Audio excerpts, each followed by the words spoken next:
I don't know about all of you guys, but I think Joe Biden's not going to be running for president in 2024. You got a New York Times article saying he shouldn't run and he should tell everyone he's not running. You've got vultures circling his withered, decaying body. All these prominent individuals in the Democratic Party are being lined up. Even CNN's running an article saying the 11 Democrats who could replace Joe Biden. The media knows it. It's time to admit it. Joe Biden is not going to make it to the end of a second term. He'd be 86, I think is what they say in the New York Times. 86 years old. And now we have this. Joe Biden goes to Kentucky because of the disaster, and people are yelling at him, "Let's go, Brandon." They don't like this guy. People don't like this guy. Now, look, I get it. 60 some odd percent of Democrats want him to run again. Only 60%. Independent voters mostly don't. Republicans obviously don't. But he can't even get more than 60% of his own party. Dude's out. So we'll definitely talk about this. We're going to talk about what's going on with New York City banning gas buildings. So they're switching to all electricity. And now there's speculation that's going to result in rolling blackouts. But I guess that's what happens when you have Democrat leadership in New York unrestrained, shutting down free speech, shutting down people's livelihoods. Nobody cares.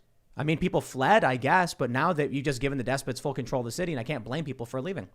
Joining us to talk about all of this is Elisha Krauss. Did I say it? Krauss. Totally wrong. I did the wrong one. I asked did it beforehand. It's my bad, though, because everybody always biffs my name. And I was like, oh, it's Elisha Krauss, not Elisha Krauss. And then I think that was right before. Oh, and I did the other wrong one. And you did the wrong one because I spoke Krauss. it into being, right. and then That's it was right. stuck in your head. So I'm sorry about that. Yep. It's your fault that I said it wrong. My bad. Not my fault. Don't look at me.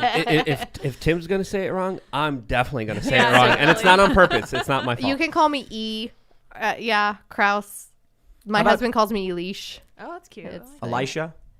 No, we had this conversation. I know. So I don't know if he was just pulling my leg, but when Ben and I did a morning show together, he informed me that I have a Jewish dude's name, and my parents are like, we're non-denominational, and you think that it's Elijah and Elijah in the Bible. And Ben was like, no, it's Elijah and Elisha. And I literally just asked you. I was like, Krauss, right? And Yeah. then you were like, yeah. And then I think you said, what do you say? Elisha Krauss. And I then it said, was in my don't head. say cross. And then I did. I did it. Oh, so who are you? What do you do? Who am I? What do I do? I'm a out of work homeschool mom. I live in Los Angeles. Am a conservative commentator. Hey, at least it's sunny. That's true. It's dictatorial, but the weather's nice. And and I'm a political geek that's been doing this stuff in this world since I was 18. I'm a grandma millennial. I'm 35. Ooh. And I'm here in DC area co-hosting at Newsmax this week. So that's been fun. Cool. Right on. Well, thanks for coming. What have I to talk about? Well, thanks for having me as well. My name is Luke Radowski, and I think New Hampshire is one of the best, freest places in the world next to Cherán, Mexico. And that's why, hey, I made this T-shirt that says Make America New Hampshire, which you can get exclusively on thebestpoliticalshirts.com. And because you do, I'm here. Thanks for having me. I'm excited to have this conversation with someone's name that sounds like a Jewish dude. Thanks so much for coming. Yeah. Hey, Ian Crossland here from iancrossland.net. Happy to be here. Glad you guys are here. Thanks for coming.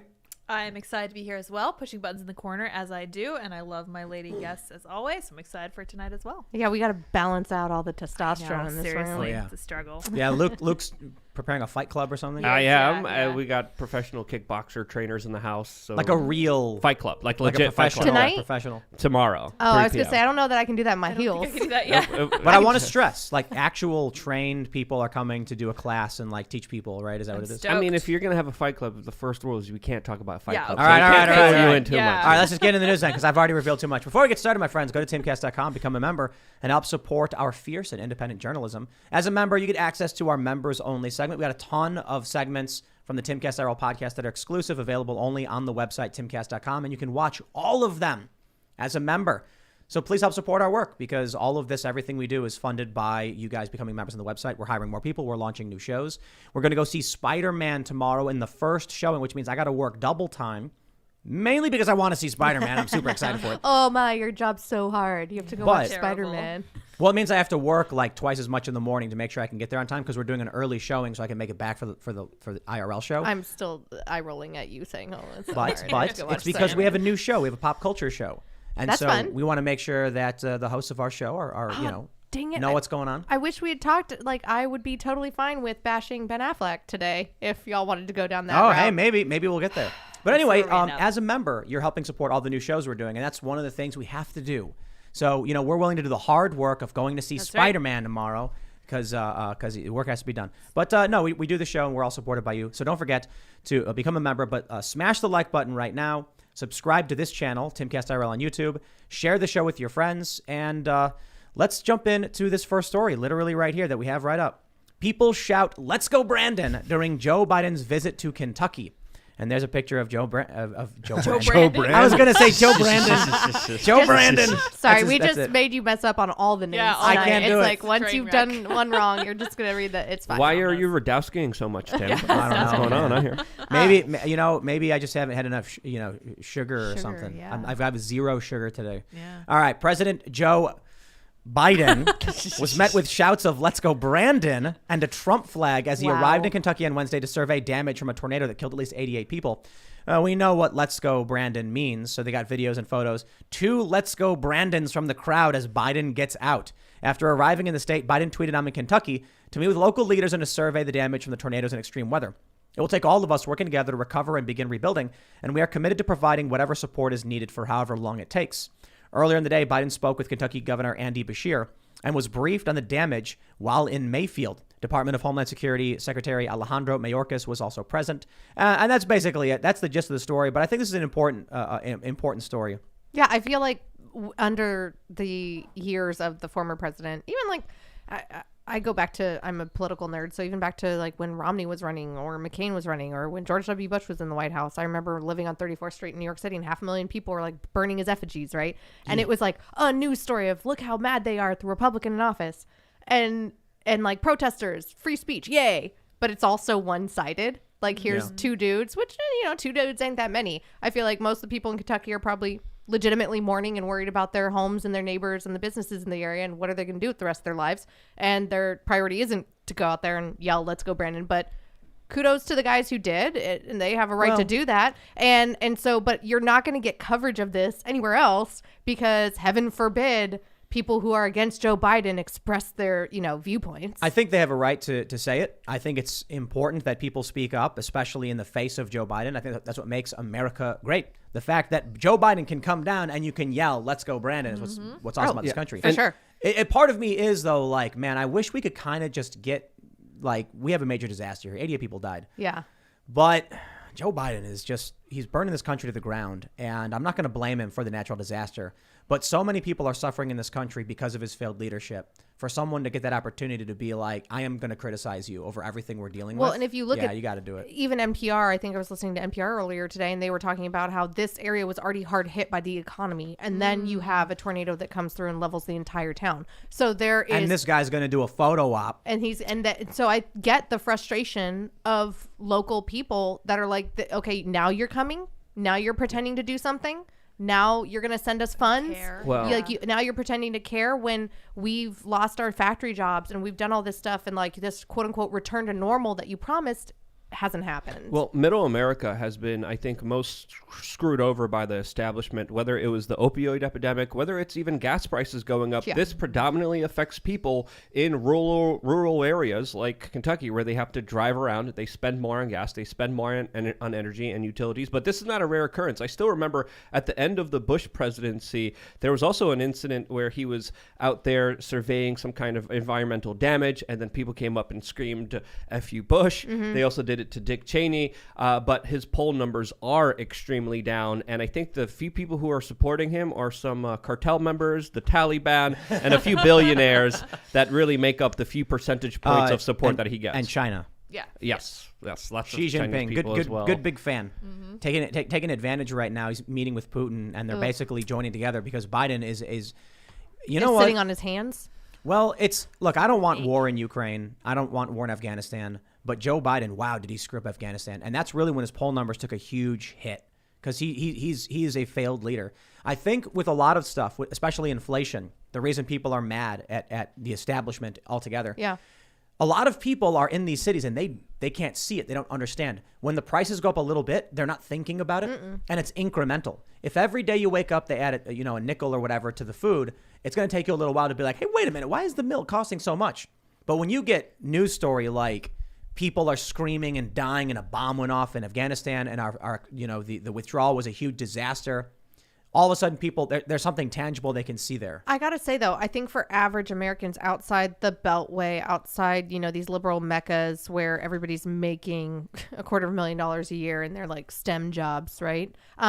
That you have people like me that I go to the grocery store every week with my kids, and that does affect us. Fuel prices do affect us. My parents live 30 miles from the closest grocery store. You have people watching right now that, have to commute maybe 50 miles to work one way. And so those things, even though it is like incremental, they still feel that when they look at their paycheck and they're like, well, that $1,000 ain't going to go as far this week. And I think that angst can continue into the midterms, but I don't know. Voters have short-term memory, and obviously his ratings are not good. His polling numbers are not too hot, and I don't blame him. Abysmal. They're absolutely abysmal. So bad. But I think that there's an element of most of the time people vote with what affects them like in that moment. Voting is an emotional appeal, and typically liberals tend to do a better job at telling the story. But the story that they're telling, the story that they're showing, and the story that they're governing right now is a total crap show. And I think it's going to really hurt him next year. What I think is absolutely crazy is that Biden's approval rating was as high as it was for as long as it was, especially compared to Trump. When we got Donald Trump in office, the economy started doing better. In 2019, I heard over and over again how good the economy was from news reports, from individuals. When we were buying furniture for the first studio we built, the furniture sales lady was just like, 2019 was the greatest year of my life. I can't believe how much money I made. I'm so happy. The guy who was doing the foundation work as we were expanding outside, he was like, business is booming. And that was January of 2020. Yep. And then what happened? Yeah. But take a look. What's really fascinating, we have this Joe Biden's Real Clear Politics poll average. It's right around, it's Afghanistan, where he really got slammed. Yep. And that's why it's fascinating to me that it was literally screwing up getting out of Afghanistan where things started to flip. And I think what may have happened is that moment was a big slap in the face to a lot of people who are content to be like, Trump is gone, everything's fine now. And then all of a sudden they were like, a bomb just went off and killed a bunch of people outside of the airport. Yep. Bagram Air Force Base was abandoned. And I think left, right, or center, even like you said, okay, I didn't want to be in war in Afghanistan. You don't want to abandon our own people. And there is, thank God, this beauty to America and our citizens that whether you look like me or vote like me, I'm still not going to like abandon you in another country. Well, and I'm not going to leave you to die. And I think that there has been this element of your commander in chief does not leave you behind. There's, all of the situations like Reagan with the Iran hostages, other situations of even Obama who paid to get some people out of Iran, that like we don't leave our guys behind. We don't leave our people behind. And it was a wake up call. And I think very shocking to a lot of Americans, like, wait, what? This just happened and nobody's going to do anything about it, and they're just pretending like it's no big deal? I was surprised the moment people didn't wake up was Truman on a shot of pressure. Yeah.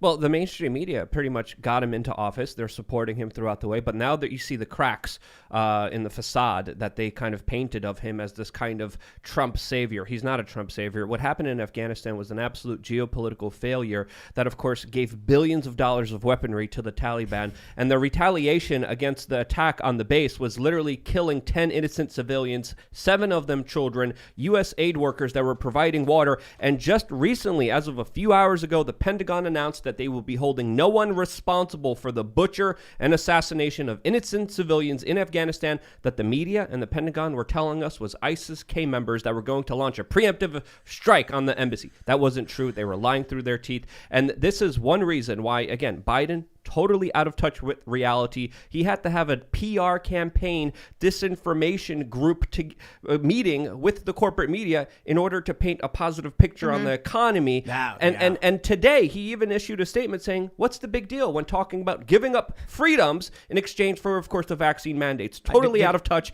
totally totalitarian. To me, he's a puppet that many special interests are using to push very unpopular policies on the American people. Did he get a come on man in there when he said to give up your freedoms? Nope. He Come actually on, man, spoke. give up your freedom. He It's a actually big deal. spoke clearly. He actually Oh, made wow, the coherent one time. sentences, and he was like, what's the big deal, They got him on guys? uppers. The more dictatorial he is, the clearer he speaks. real I'm clearly. old enough to remember my background has been talk radio, and I produced the Hannity radio show for 7 years. And I remember there was a time where it was like Hugh Hewitt, might have been Dennis Prager, Mark Levin, Sean Hannity, like the OGs of conservative right radio, met with George W. Bush in his second term. And it might have been a time when his poll numbers were down.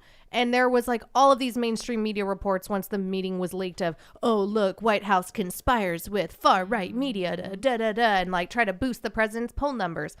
But yet you have, like you said, not just, you know, the Young Turks and like crazy leftist organizations that claim to be unbiased media outlets going and talking to people in the White House communications team. You have members of the mainstream media outlets that pretend to be fair and balanced journalists that are doing this. And like, where is the outrage? I think the double standard is what really gets to me. There's two things I'll add. First is there was a CNN producer who was arrested for trafficking kids, and Brian Stelter's on Twitter like, why won't the Fox hosts talk about the text messages? And it's like, they did. Well, it was 24 hours later, and it's like, when are you going to talk about the Chris producer? Cuomo? Yeah. Chris Cuomo, And your producer? the producer who worked with Chris Cuomo. Or even the CIA scandal where they caught their own agents doing some of those same similar actions. But MSNBC, ABC News, CBS, NBC all ignored this major CNN producer stuff. But I got to add one more thing, too, about what happened in Afghanistan. I'll tell you where I wish more Americans would give Biden a lower rating is when what did he do? He issued a drone strike which killed 10 civilians. Was it 10? 10 civilians, 7 children, and it was an aid worker that was providing clean water to the Afghani people. And how many of the is anybody involved going to be, I don't know, maybe indicted, go to prison or The anything? Pentagon just announced no one will be held responsible for this action. Yep. So Joe Biden, following his predecessor, Barack Obama, kills children. Now, I'm not going to give Trump an escape on this one. The difference is with Barack Obama, we know definitively that he killed Abdul Rahman al-Awlaki in a drone strike in Yemen. We know definitively that Joe Biden's administration, they issued this drone strike. When it comes to Donald Trump and the death of Abdul Rahman's little sister, this was a commando raid in Yemen. It's speculated that she died. It's still bad, and I don't want to give Trump any free passes on his drone strikes or his commando raids and the stuff he did. But I'm also going to say Donald Trump also moved to withdraw from Afghanistan and Syria and didn't start any new wars. And I'll take what I can get. Criticism where criticism is due, praise where praise is due. Joe Biden, I knew this was going to happen. You get him in office, and he was going to restart the war machine the same we saw in the years prior. Well, and I think that we all kind of expected that in 2016 had it been Hillary Clinton who won. And I think that that's why you saw people, specifically like those Rust Belt people, where Hillary didn't spend any money, that decided to vote for Trump because it was a breath of fresh air and people were war weary. Now, as someone who knows and loves many members of the military, I don't know the details of that commando thing, and I've never been on the ground with a gun to my head and having to kill bad guys. And unfortunately, there is a cost-benefit analysis to every single decision that you make as commander-in-chief, right? Like if you actually, it is kind of fascinating to go back and look at the Obama decision to go get bin Laden and how the guys in the room all had different percentages of what they thought the likelihood of, one, bin Laden actually being there, and then two, it being like a no-fault operation. And that risk is extremely high, and that's part of their job. But yeah, I do appreciate the consistency that you have there. It's just also, once again, the media would be blowing up everything had an aid worker been killed in a drone strike by Donald Trump. But just really quick, there wasn't a lot of consistency with the official story of what Obama did to Osama. And then the raid that Donald Trump committed that allegedly killed al-Awlaki's sister was literally the raid that Obama didn't want to do, but Donald Trump personally called off on, and there was civilian casualties, according to many independent reports. I'll say this, though. That was really early in Trump's administration. Trump switched to getting American personnel out and upping drone strikes. I'm not a big fan of that necessarily, but I suppose it's like, what do you do, right? You say we don't want ground conflict, so to secure certain areas, you need drones. Donald Trump tried getting us out of Syria, and he was lied to by whatever you want to call these people, the bureaucratic state. How about that? The administrative state. They lied to the American people and to Donald Trump to make sure that we kept troops in Syria when he and the American people don't want these wars. So I will give him credit for that. And I will say this. Speaking of Hillary Clinton. Just really quick. Also, I wanted to add that Donald Trump made sure that the list of people that were assassinated by the drone strikes was kept secret away from the general public. Obama at least executed people, kept the list. Trump, let's be honest with you there. But Trump also took away the decision for him personally calling off on these assassinations and gave it to the Pentagon as well. So I think that's an important factor to understand here. And I wish he would have pulled troops out correctly out of Afghanistan. But you mean didn't. Like you want the transparency of it? Yes, exactly. And it listen, reporting. Like I'm- if you're going to kill a 15-year-old American citizen, which Obama did, and his spokesperson told me and We Are Change reporters that they should have had a better father, at least be open and transparent about it. That was massive. That was back, what, 2012? Yep, that was during the presidential election. Luke was on the ground during the election campaign, and you went up to, I think, Debbie Wasserman Schultz and who was it, Charlie Gibbs? Yes, Charlie Gibbs and Obama's chief of staff and spokesperson. And I asked him exactly, why did your administration personally call off on the assassination of a 15-year-old Not call American off, citizen? sign on for. Signed off on the Yeah. assassination of a 15-year-old American citizen. And the response I got by Mr. Gibbs was he should have had a better father. This actually Yeah. this was an American How citizen. did I forget that story? Yep. Like Crazy. that's like in my. But that's not just Obama. You know, of Yeah. course he was the president, but that's Biden too. Biden was very deeply involved in the Iraq operation. Oh, he likes to. It's funny how. Remember, Bin Laden's dead. Detroit's alive. I don't know. You been to Detroit lately? Like he very much liked to marry himself to all of the wins of the Obama administration. I think mainly to appeal to black voters.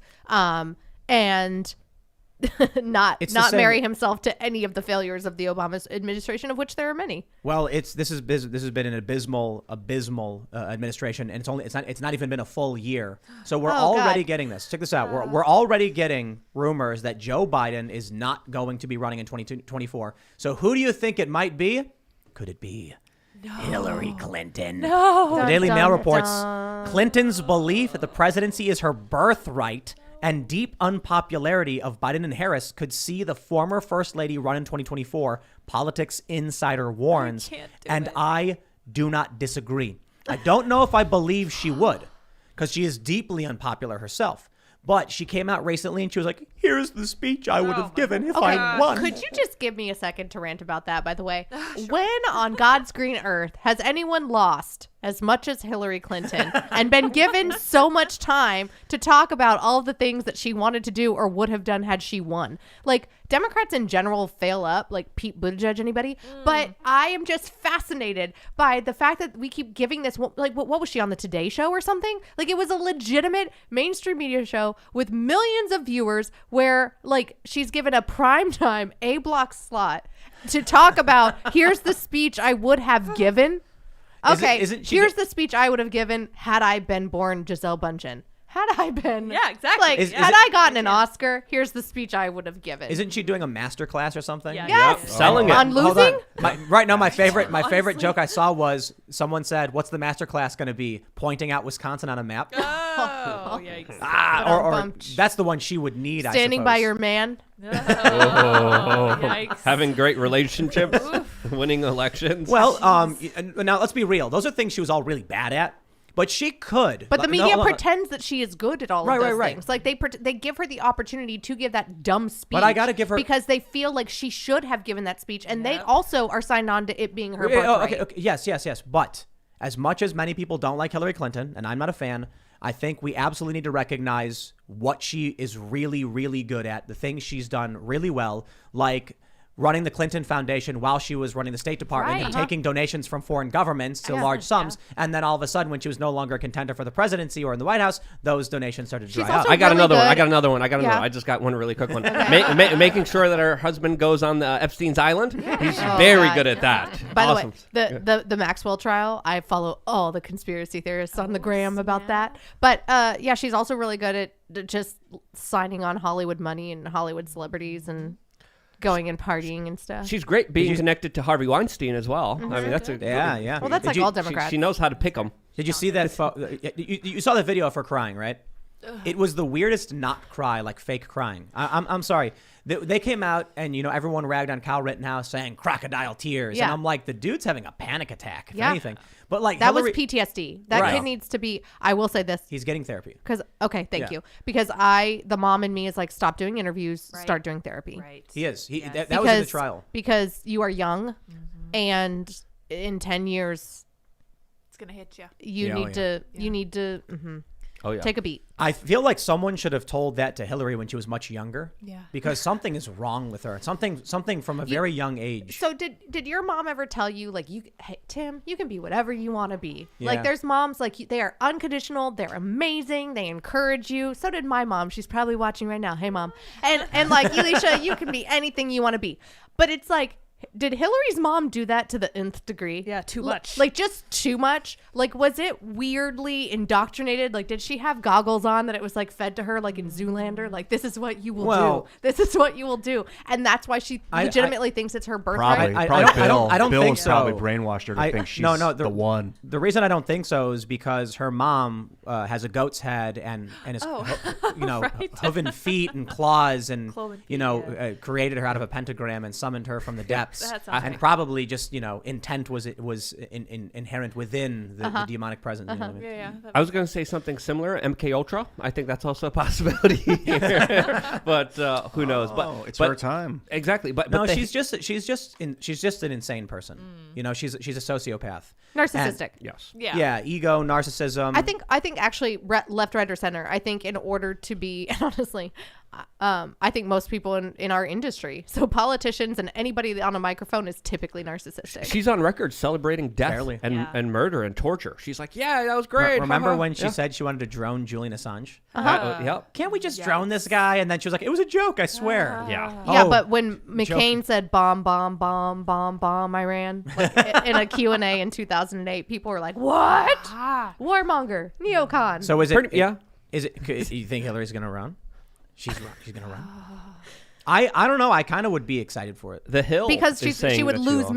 miserably. Trump would just win again. I think There's going to be a glitch in the matrix and we wake up and as soon as election season starts, we're back in 2016. We don't know what happened and it's Hillary versus Trump again. It's like, what?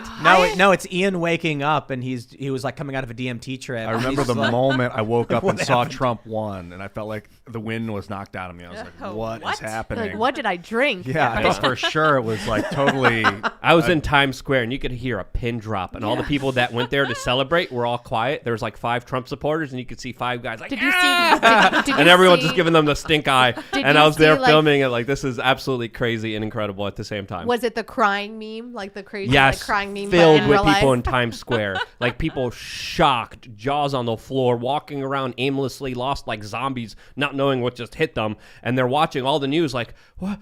In total, it was amazing. something to It's experience. a night I will never forget. When I watched the New York Times like probability meter, it said like And it just, like, greater than 99% Yep. chance Hillary Clinton, and then it slowly went down. I remember when it hit 50%, Yep. and I was laughing. I was in the Sputnik office, and everyone there was like people were starting to cry because they were all Democrats, and then it shifts, and then I remember when it was like Trump cannot lose at this point. Cassandra Fairbanks is there. She's laughing. She went from crying to laughing to crying again because she was like sad crying and then like in the denial. I do have to say, so I'm a home birth hippie. And I like went to this. Unfortunately, COVID closed down my liberal friend's yoga studio, and it was like women only. So I really liked it because I feel like we were doing yoga in front of it's kinda dudes. weird. And there were a lot of women in like the full women health yoga class, like the next day, that were like, "I'm just here for the peace." And the positive vibes. And I did all of my essential oils and all of my touch points. Chunk Uger freaking out Like during it his was- live stream. It was hilarious. It was crazy. I'm just sitting there like, guys, okay. They're like, Elisha, what's stressing you today? And I'm like, oh, you guys? No. what I find funny too is like relief out my of that. response to the election with Joe Biden was I was like, there it is, the count is in. Joe Biden, you know, is projected to be the winner. And then they got mad at me for that. Like the liberals were like, haha, you're a loser. And I'm like, I just was like, yeah, he won. I don't know. You Okay. stated truth. mean, Truth yeah. that Well, they the denied for like Trump supporters got mad at me, you know, when I said that. But I'm just like, it is what it is. I don't know. What am I supposed to do about it? And they were like, haha, you're a loser. You voted for Trump and you lost. And I was like, yeah. It's cried for also 4 years. I do have to say, and I was reading something the other day as a mom, and I think like it's good for society in general. Like we have to learn how to lose. Like you have to Yes. you have to be decent at losing to understand the importance of winning. And I think that if you don't learn that, like Hillary didn't, Yeah. Shut up, like, dude. Just shut you up, have lady. to. It is you're not being dignity. graceful, and you're not being dignified, and you're not doing the country any good. And like if you want to run for president of the United States, you're allegedly supposed to care about country first. it's clearly not about country first with her. But it's going to be okay because a lot of women are going to learn how to lose at sports, in sports, especially all we throughout the already United are States. Very because soon. of our yeah. fellow women. Yes. Yeah. Well, it's man, it's crazy to me. It's been 6.5 years since I'm like sitting there watching Hillary Clinton announcing she's going to run, and then the 2016 election cycle when she's debating Trump was one of the funniest things So ever. good. That the things because you'd be in jail. It's just like Yep. man, mic drop drop. moments. People are cheering. They're treating it like WWE. The debates were definitely more entertaining. I used all the GIFs in my tweets from the debates. Yeah, It debates- was like so fun. Are never fun or funny, but Donald Trump, he brought that. And So I actually had this conversation the other day with somebody. Trump also brought, I think, like the cable newsification to politics. Like I've often said that the Trump family is like the royals meet the Kardashians. Oh, that's a good because comparison, yeah. because like that is the kind of cultural phenomenon that they are, and that he kind of had a thing. Like they had hair and makeup people in the White House for anyone in their administration that went on camera. He kind of got that the visual and the story, it mattered. And that's why Hollywood is all about leftism for a few other things too. But because it's like they are turned to and have been turned to for decades to create the narrative and to create the story to help Democrats win. And Republicans have often failed at like the emotion and the story of things. Well, this is something that Andrew Klavan talks a lot about. He talks about how conservatives are so bad at turning the story in their favor. We don't understand the importance of the arts. We don't understand the importance of movies or books or anything like that. And that's part of the reason that we're losing the culture war. This is something that the left has such a grasp on. I don't know why we're so bad at it, but we're terrible. I think that for a really long time we have fled because we thought that we couldn't win there, so then we flee. I mean, we see it happening now with COVID, right? Self-fulfilling prophecy. That people just, they run away, they go to the ease of things instead of like putting down roots and fighting and being the odd man out. Trump, a lot of people think Trump's going to run, right? Yeah. We know we've even talked to Steve Bannon's like he's running, it's going to happen, and some of his former administration. And I certainly think so. He's been rallying. He's been losing weight, I guess. Yeah, he looks But I good. mean, he's going to be up there too. I mean, he's going to be as old as Joe Biden was when Joe Biden ran. So he'll be like the second oldest president ever. And he did have that line against Biden about how Biden was too old, and Yeah. but Is that anymore? Trump is spry. You know? yeah, I've heard that about him. Yeah. One criticism that I'm seeing a lot of him, especially when he goes on Fox News, is that he's actually supporting Big Pharma more than his supporters. I've seen a lot of criticism of him, especially with a lot of the mandates, and that he criticizes a little bit, but he still promotes overall. Well, you did know, he the considered procedure. a mandate? What do you mean? I thought early in COVID, he was like, "Oh yeah, well we should have like a incentive, and we should make sure that everybody gets the vaccine." Yeah, there's also a lot of criticism from his base of people saying that he just didn't stand up for his supporters, for his people, and that there's a huge kind of disconnect between a lot of people who are not really satisfied with that administration as well. That needs to be brought up. I think that the number one, I don't know. I look at 2024 and I'm like, let's just run DeSantis. Then we can have a really fun like lottery of who we going to choose for VP, and then just like destroy any of the 11 different Democrats, and all of the Democrats that the mainstream media is floating. All of the names are awful, and they're all Yeah. losers. Once again, Democrats fail up. None It was of these people have, yeah. have the it factor. who Amy Klobuchar. Okay. Okay. Okay. DeSantis has a lot of good energy behind him, though. He does. Yes, and so I'm just saying, like, But the I would Democrats love are- it. I would love it if people like any other like Republican that's thinking of running, anybody like Abbott, anybody else under the sun. Just, I love you guys. You're great. Keep governing well in your states. Let's just give it to DeSantis, and then we can have one of you great people as VP, and then we can destroy any of these idiots on this list. I think DeSantis is the better option, although he is more of a traditional Republican in a lot of ways. Yes. So for me, we'll see. It really is depending. It's got to be about what's in the forefront of his administration, and I'm still kind of skeptical. Trump, I didn't vote for the first time. Same. After seeing what he was doing, I was like, this guy's a bull in a china shop, and Yeah. he's saying no to the establishment. DeSantis, however, I think has proven himself, especially with COVID. So if he were to run, I got to say too, I'm really impressed with a lot of these AGs on the state level. Yeah. Like, been good. a lot of these Paxton. attorney generals, like in Oklahoma, for example, they're kind of like, oh, you can't mandate our National Guard to have the jab, because turns out we're in charge of the National Guard, not the DOD. So there you go. Well, I'm pretty impressed with a lot of these like AGs on some state levels, and maybe they'll end up in the Senate or something one day. That'd be nice. Let's talk about what Ron DeSantis is doing, and one of the things that I would really, really support him over, and this is from the Washington Post. DeSantis invokes MLK as he proposes Stop Woke Act against critical race theory. Oh. I'm a fan, they say. As Florida Governor Ron DeSantis was introducing proposed legislation that would allow parents to sue schools teaching critical race theory in the classroom, he invoked the words of Reverend Martin Luther King Jr., that's Dr. Martin Luther King Jr., to try and make his point about the Stop Woke Act and the escalating conflict over the teaching of race. You see how they do that? Teaching of race. Yeah, okay, nice try. Quote, you think about what MLK stood for. He said he didn't want people judged on the color of their skin, but on the content of their character. Yep. DeSantis said, you listen to some of these people nowadays, they don't talk about that. So I tell you this. The one thing I always ask my liberal friends, I say something very, very simple to them. I say, do you support the message of Dr. King? You know, they all say, yes, yes. oh, of course, absolutely. Yeah. And then I'll say, what about segregating these classrooms on the basis of race is in line with judging people on the content of their character, not the color of their skin? Yeah. And for a lot of people, there's a cognitive dissonance. They get angry because they're very tribalist. Well, because it's not fair. It's like the instant reaction. Well, they say colorblind society is wrong, and I'm like, so you don't agree with Dr. King. What Ron DeSantis is doing is what I wanted Trump to be doing. The left establishment lies about what critical race theory is to try and inject this into our society. Joe Biden gets rid of Trump's, executive order bans on critical race theory training, and the leftists, who are in many ways populists, many of them aren't, support this because this is a precursor to a form of communism or a path towards chaos and destruction that can bring that about. Yes. I think if MLK was alive today, this might be a little bit hyperbolic, but I think he would be villainized and slandered by the corporate media. I think he would be shadow banned. I think he would be banned on big tech social media. I hate to use this phrase, so I will put quotes around it, but he would be called by liberals Uncle Tom. Or a white supremacist. Yeah. Well, we have seen people who use his words literally be called that. But look at how they treat any member of a group, whether you are a woman like myself.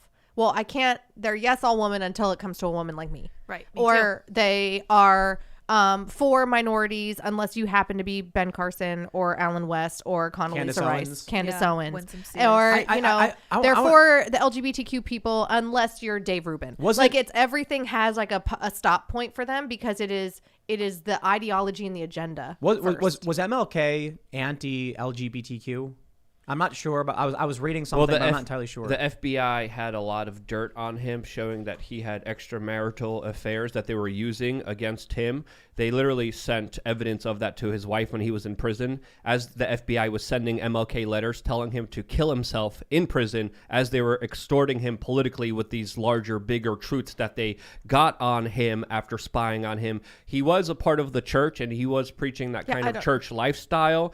He was a reverend. I love how, like, if you believe in the biblical definition of marriage, like I myself do, that now that's just like dubbed anti-gay. Yeah, and he did have extramarital affairs, and because of that, the FBI that was spying on him got that information and was literally trying to use it so he would kill himself. That's the history of the FBI, the institution that now has all of Epstein's secret files and videotapes and photos. I will totally of talk conspiracy theories. Okay, so I think that's not true. I want to make sure that's clear. Yeah, I don't. But he was a member of the church, and he preached a lot in church, and he was also, let's be fair, he was also attacked by the corporate media back then. He wasn't seen as someone who was extremely popular. Only after he died was he seen as someone who was popular, and then kind of became more popular by the day. Well, that's typically most leaders, right? Yes. And I think that from a evangelical background, like I think the beauty of actual history and the beauty of religious history is that it shows the innate sin that we are all born into and how nobody is perfect. And so it's actually, I was homeschooled all 12 years. I'm now a homeschool mom to an 8, 4, and 2-year-old. And it's fascinating to me that right around the time the CRT stuff started coming up, I was reading about like turn of the century, post-Civil War, like post-Depression era, pre-Civil Rights Movement Americans with my now 8-year-old. Like Roll of Thunder, Hear My Cry is her favorite book. It's a great book. And I'm like, this is stuff that I learned. Like I learned real American history, the good, the bad, and the ugly. You know who hasn't been learning it for the last 30 years? Kids in public schools. Why are they not learning it? Because of lazy teachers unions that I could yeah. go after. And so it's fascinating to me that people just have this thing where they assume that everyone is supposed to be perfect. And I think really the problem boils down to politically, culturally, pop culturally, whatever. People just put people on a pedestal that should not be there. I think this issue is a very it's right for Ron DeSantis to tackle it this way. Donald Trump did the critical race theory ban, but they didn't call it that. They used very specific language. And what's fascinating, when Donald Trump issued the executive order banning these trainings, he was following existing law. The 1964 Civil Rights Act says you cannot discriminate on the basis of race as one of its many titles. And what was happening at these government contractors was they were having whiteness anti-whiteness trainings. And there was one, I think it was the nuclear laboratory. I'm not which one. We're not sure which one. That's super duper important, by the way. Like when you're working around nukes. So this is Christopher on the Rufo atomic had all this scale, stuff. race matters, right? And they made the white men go to like some retreat to learn about you can't do that. That violates the law. So Trump comes out and says, "Hey guys, this breaks the law. Don't do it." Joe Biden comes in and says, "Come on, man, break the law," and he just undoes the executive order. And I'm like, this is insanity. So Ron DeSantis is stepping up with this. We'll see what if he does end up running. It's tough to say. I mean, if Trump ends up running, do you think DeSantis would actually run against him? I do.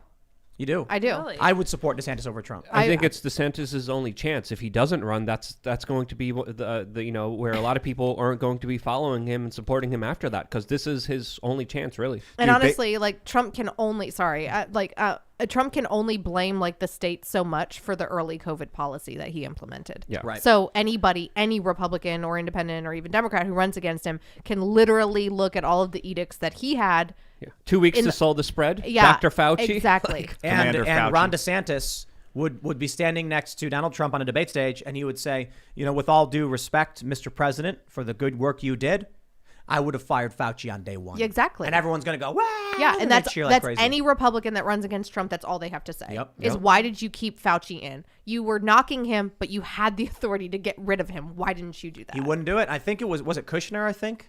Yeah, I can't remember who we were talking to. They were like, he was advised not to do it. Really? Yeah, he was advised to keep him around. He's too popular. You got to keep him. There was Trump 4 didn't get it. horsemen of the White House that Peter Navarro was telling us. I don't know if this was on the after segment or during the time that he was on, this but he is why talked people about gotta stay 4 for the after individuals that segment. were telling him to keep Fauci there, and that it would be better for Trump to keep him. What a mistake. Yep. Well, we got to see what Ron DeSantis is willing to do in other areas. Wokeness is not a reason for me to solely support somebody. Yeah. But I will say, Or mandates, or yeah. But I got to admit, when it comes to COVID, I would love. I remember back when I was telling you about how 2019, it was so fast, it was so great. Man, do you guys remember what life was like before the start of the pandemic? Yep. It was amazing. I could actually go speak on college campuses and have real life protesters. Yeah. We took it for granted. Right. Flying all over the world, just checking out crazy But protests. Florida is still like that. Yep. Yeah, Florida is normal. Yeah, Texas for the most part is as well. Yeah. By the way, my time in DC, surprisingly, I have not. I put on a mask in an Uber once, and only because the driver asked me, and I respect that when they ask. I don't even know what my rating is because I just get into Ubers all the time on masks. Less masking in DC than LA. What's the courtesy with masks in Uber? Do you get in unmasked and only mask up if they ask, or do you get in with the mask Yeah, on? I lie. I tell a little lie when it's like, do you have a mask? I'm like, well, I have a mask, but I'm not wearing a mask because you have to check that button before you can order. I literally have it. You have to wear 3 masks. And then when you get in, you can ask the driver how many you're allowed to take off. And if he tells you to wear 10, May I you have to. disrobe, sir? Oh gosh. I had little an different. Uber driver ask May me I to grace take your it off. presence with my face? Yes. Allow me to reveal myself. I've never asked that question.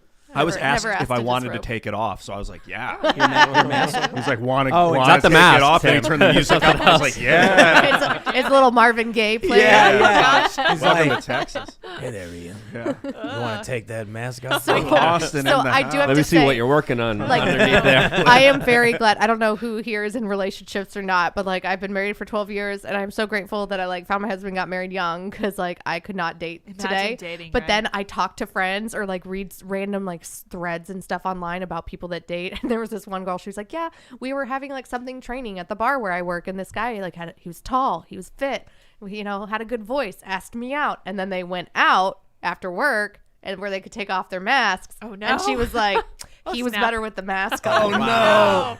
Here, take a Yikes. look at this. Take a look at this. We have this Oh, video. my gosh. Oh, yeah. This is This video went viral before. Dating in 2021. Yeah, let me see if I can. Why can't I? That guy's the epitome of high testosterone. Look at that face. So good. So it's clear that this guy's wife or significant other wants to wear. They're wearing these big plastic tubes. But they're holding hands. They're like dogs. And what And- is the right, purpose? like after dog like cones. after a dog gets, you know what? That's what he yeah. is. Gets Okay, snipped. so I just got to explain it to people, Yep, who can't exactly. see it, who are just listening. Neutered. There is a woman and a man. This is a report, I think it's from RT. And the woman is happy. She's showing off that she's wearing a dog cone. It's effectively a dog cone. But the guy's face is just, he's like, He's It's literally one of those neutered. smiles he's where you just neutered. clench your jaw. That's like a live shot of me anytime Gavin Newsom says that he's extending the mask mandate. no. I'm like, this guy, man. I'm just like, bro. by the way, she's that's- way too pretty for him. Yeah, Look at- and She that's just and he like knows crazy. it, and Oh, he look knows at it, that. and that's why he's doing it. Look at Yeah. watch this. She does like she She's twirls. twirling. Oh, I don't like She her. What are you, twirls, Cinderella? And then it shows. Look at that, taking pictures, and then look at the guy's face. He's just She's not too pretty for miserable. him. She's too crazy for him. Yeah. That's what they call a smile when you're not happy. Yeah. When you just I gotta clench tell your this guy. cheeks. I think this is in Europe, but I just want to tell this man, my friend, Florida. Yes. Is a Yeah. real place. He'll be like, no, don't. So, is it true? Don't take it Florida's, away from Florida's not real. Be like, Last year when I left the show, the first day I got into Florida, they had a mask burning at the beach. that's amazing. And huge parties down That's at Fort amazing. Lauderdale. I And feel- I went down there and I literally didn't even unpack my RV. I was like, I need to see this. I need to see what's going on here. Huge parties, huge clubs, huge bars. Everyone's partying. And there's like hundreds of people on the beach. And they're all just taking their masks, literally burning them on fire, being That's like, we're not amazing. going to comply with this absolute nonsense you can't do here. that in California because then you're like contributing to the bad environment. right. I So- feel like telling that guy, like some people have low T because of age. You have low T because of that thing that you're wearing Yeah, around your neck. So I want to I'll bring it back to Ron DeSantis, and that humor is exactly why I'm like, that to me is leadership. We also have to like, he has been under fire for a year and a half now, almost 2 years. I cannot believe this, but like in March, we will be at the 2-year mark from when all of this craziness began. And he has been consistent. He has not kowtowed. haven't He has found not anything given on him. up. They haven't found anything on him as much as they have tried. And I think that he has handled it really brilliantly. I'm a fan. Well, I'm the a fan. corporate In case you media can't tell, I'm a said fan. that he was Yeah. going to be the butcher of Florida. That there's going to be a bloodbath. That DeSantis. bodies were going to be piling on top of bodies. No, because that would of have his been COVID Andrew policies. Cuomo. Though that was Literally because of was his Andrew Cuomo. because of his elderly home policy. But the amount of criticism that he was able to withstand from the national media attacking him is noteworthy.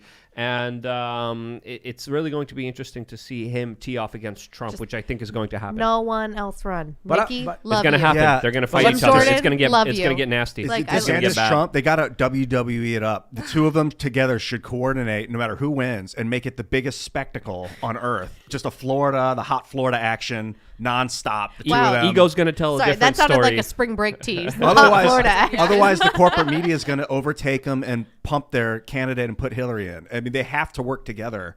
Otherwise, But they're they're just not. going to get But here's smeared the and beauty, stomped though, out. of new media. Like, here's the beauty of what you guys do. Like, the beauty of my phone that I can go to, and people have the ability. Like, it isn't just the 2 4s and 7s anymore, right? It's not the 3 channels where you get all of your information that my parents or my grandparents thought was. 4.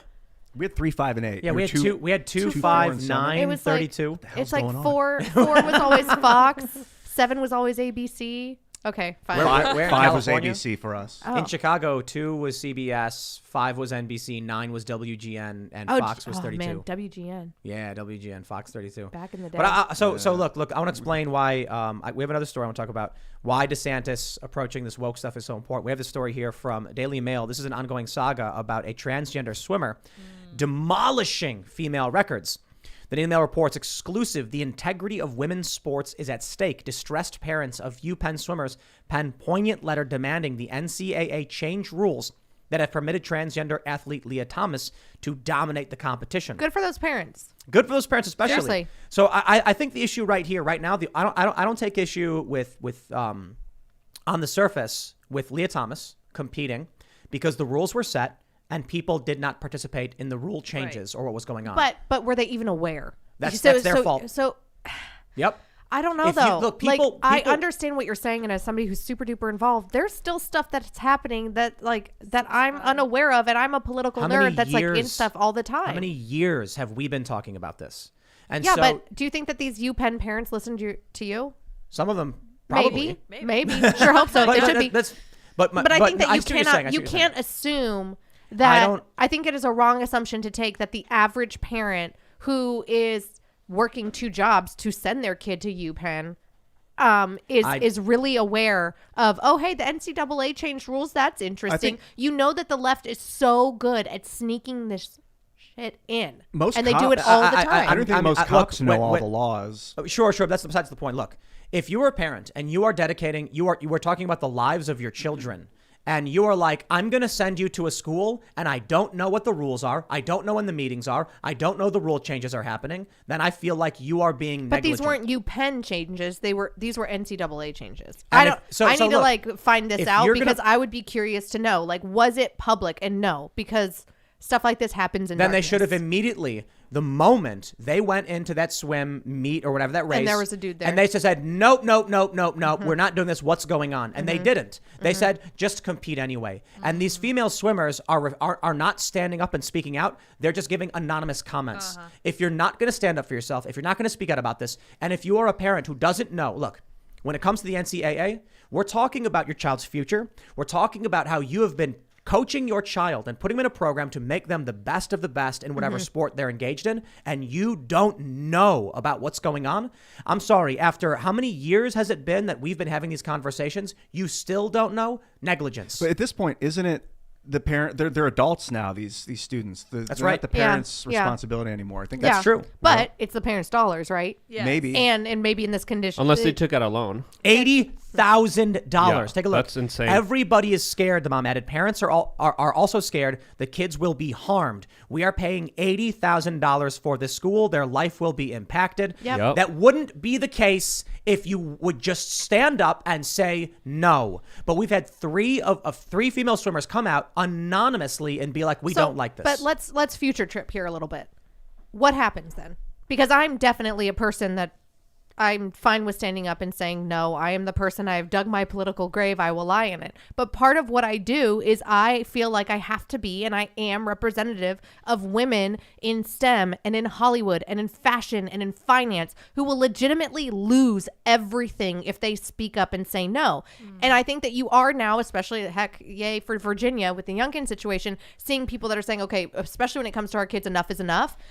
I think that for these parents, you can't underestimate that them writing a letter to the administration that could behind the scenes or very publicly, much to the cheering of the SJWs years. of the world. How many years though, Tim? This has been going on for a decade.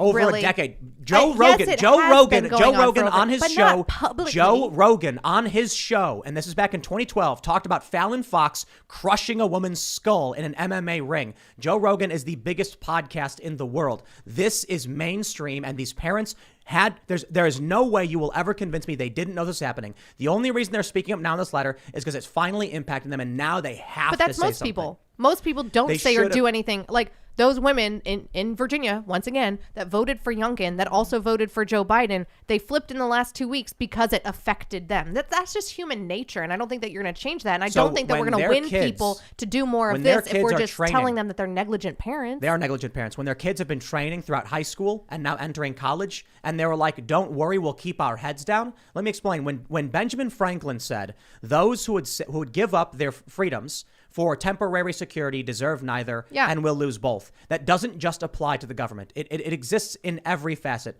These people who think, I'll keep my head down and scrape by, you are sacrificing your principles. You are sacrificing the future for your children. See, I don't- And now when it comes, now you think, hold on, you think I'm gonna allocate resources in defense of people who knew this was going on. It's been going on for a decade, and they are now saying, oh no, now my kids are losing races? Sorry, Leah Thomas has abided by all of the rules, undergoing a year of hormone treatment so that she could qualify for this.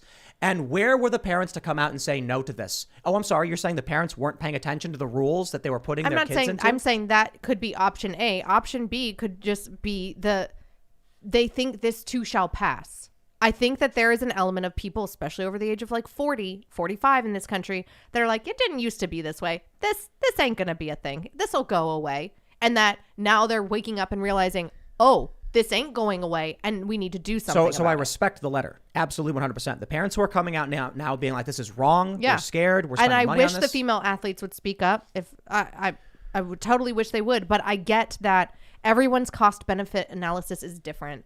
And if these girls go on and start a gaming company and are actually legitimate, successful, real feminist business owners that don't discriminate against people and have intellectual like diversity at their companies, amazing. They have to like think about the ends here before they say something. And I don't and this is why the want right to undermine people for doing that. And this is why the moderates, independents, the libertarian types are losing culturally, or at least have been for some time, because the left is willing to go scorched earth. They'll literally send shock troops with crowbars and Molotov cocktails to get what they want. They will put their names on giant signs and say, this is who I am and I refuse.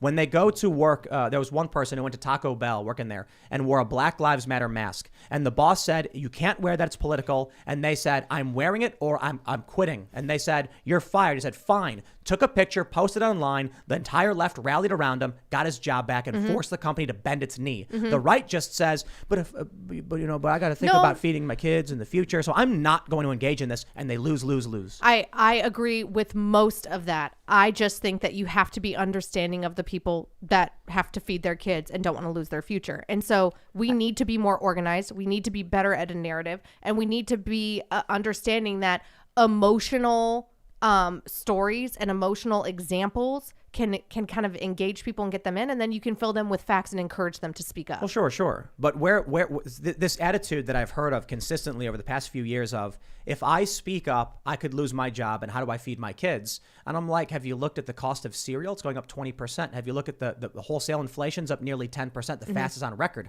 Consumer price increases are up at a 40-year high. Inflation is about to run away. They've printed, 30 to 40% of all U.S. dollars in the past year and a half. Yep. And people keep saying, but I got to make sure there's food for my kids. Yo, if you keep complying with this, you're not going to have anything for your kids. And I'm saying this is where you and the Joes and the Bens and the Rogans of the world can give these people then the talking points and the encouragement that they need to actually say something. Because I think especially for women, we totally like second guess ourselves. And we are like, did that happen? Did that happen? Oh, I don't know. Did the teacher really say that? Like, did that kid really say that to my kid? And like, should I say something? Well, I don't know. I don't want to lose a friend and all this stuff. And we are like in the moment of just life that we think that we don't have the voice and are afraid that we don't have. I get told this all the time by people, specifically women, that are like, I feel like I can't say what you say because I won't sound as good saying it. And I'm like, I don't even say it that good. I don't know what y'all are talking about.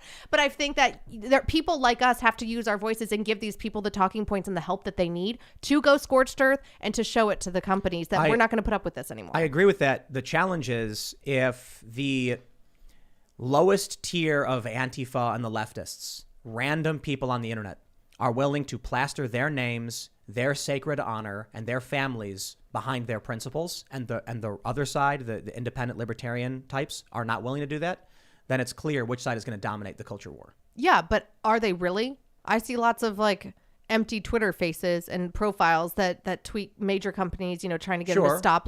And they wear masks and they have strategy. Yeah. But these are people who are willing to go out on January 20th, 2017 and burn and torch vehicles and smash windows. And when they got arrested, institutional powers that they've organized got them all released, except for those who pled guilty ignorantly. And then you look at what happens with, as a right-wing group can walk outside for a march holding up signs saying peace and love, and they'll say it's a far-right Nazi rally. So these people have ceded that power to the establishment media. They're not working in these industries. And look, if you're not willing to engage, and I will point this out too. Mm-hmm.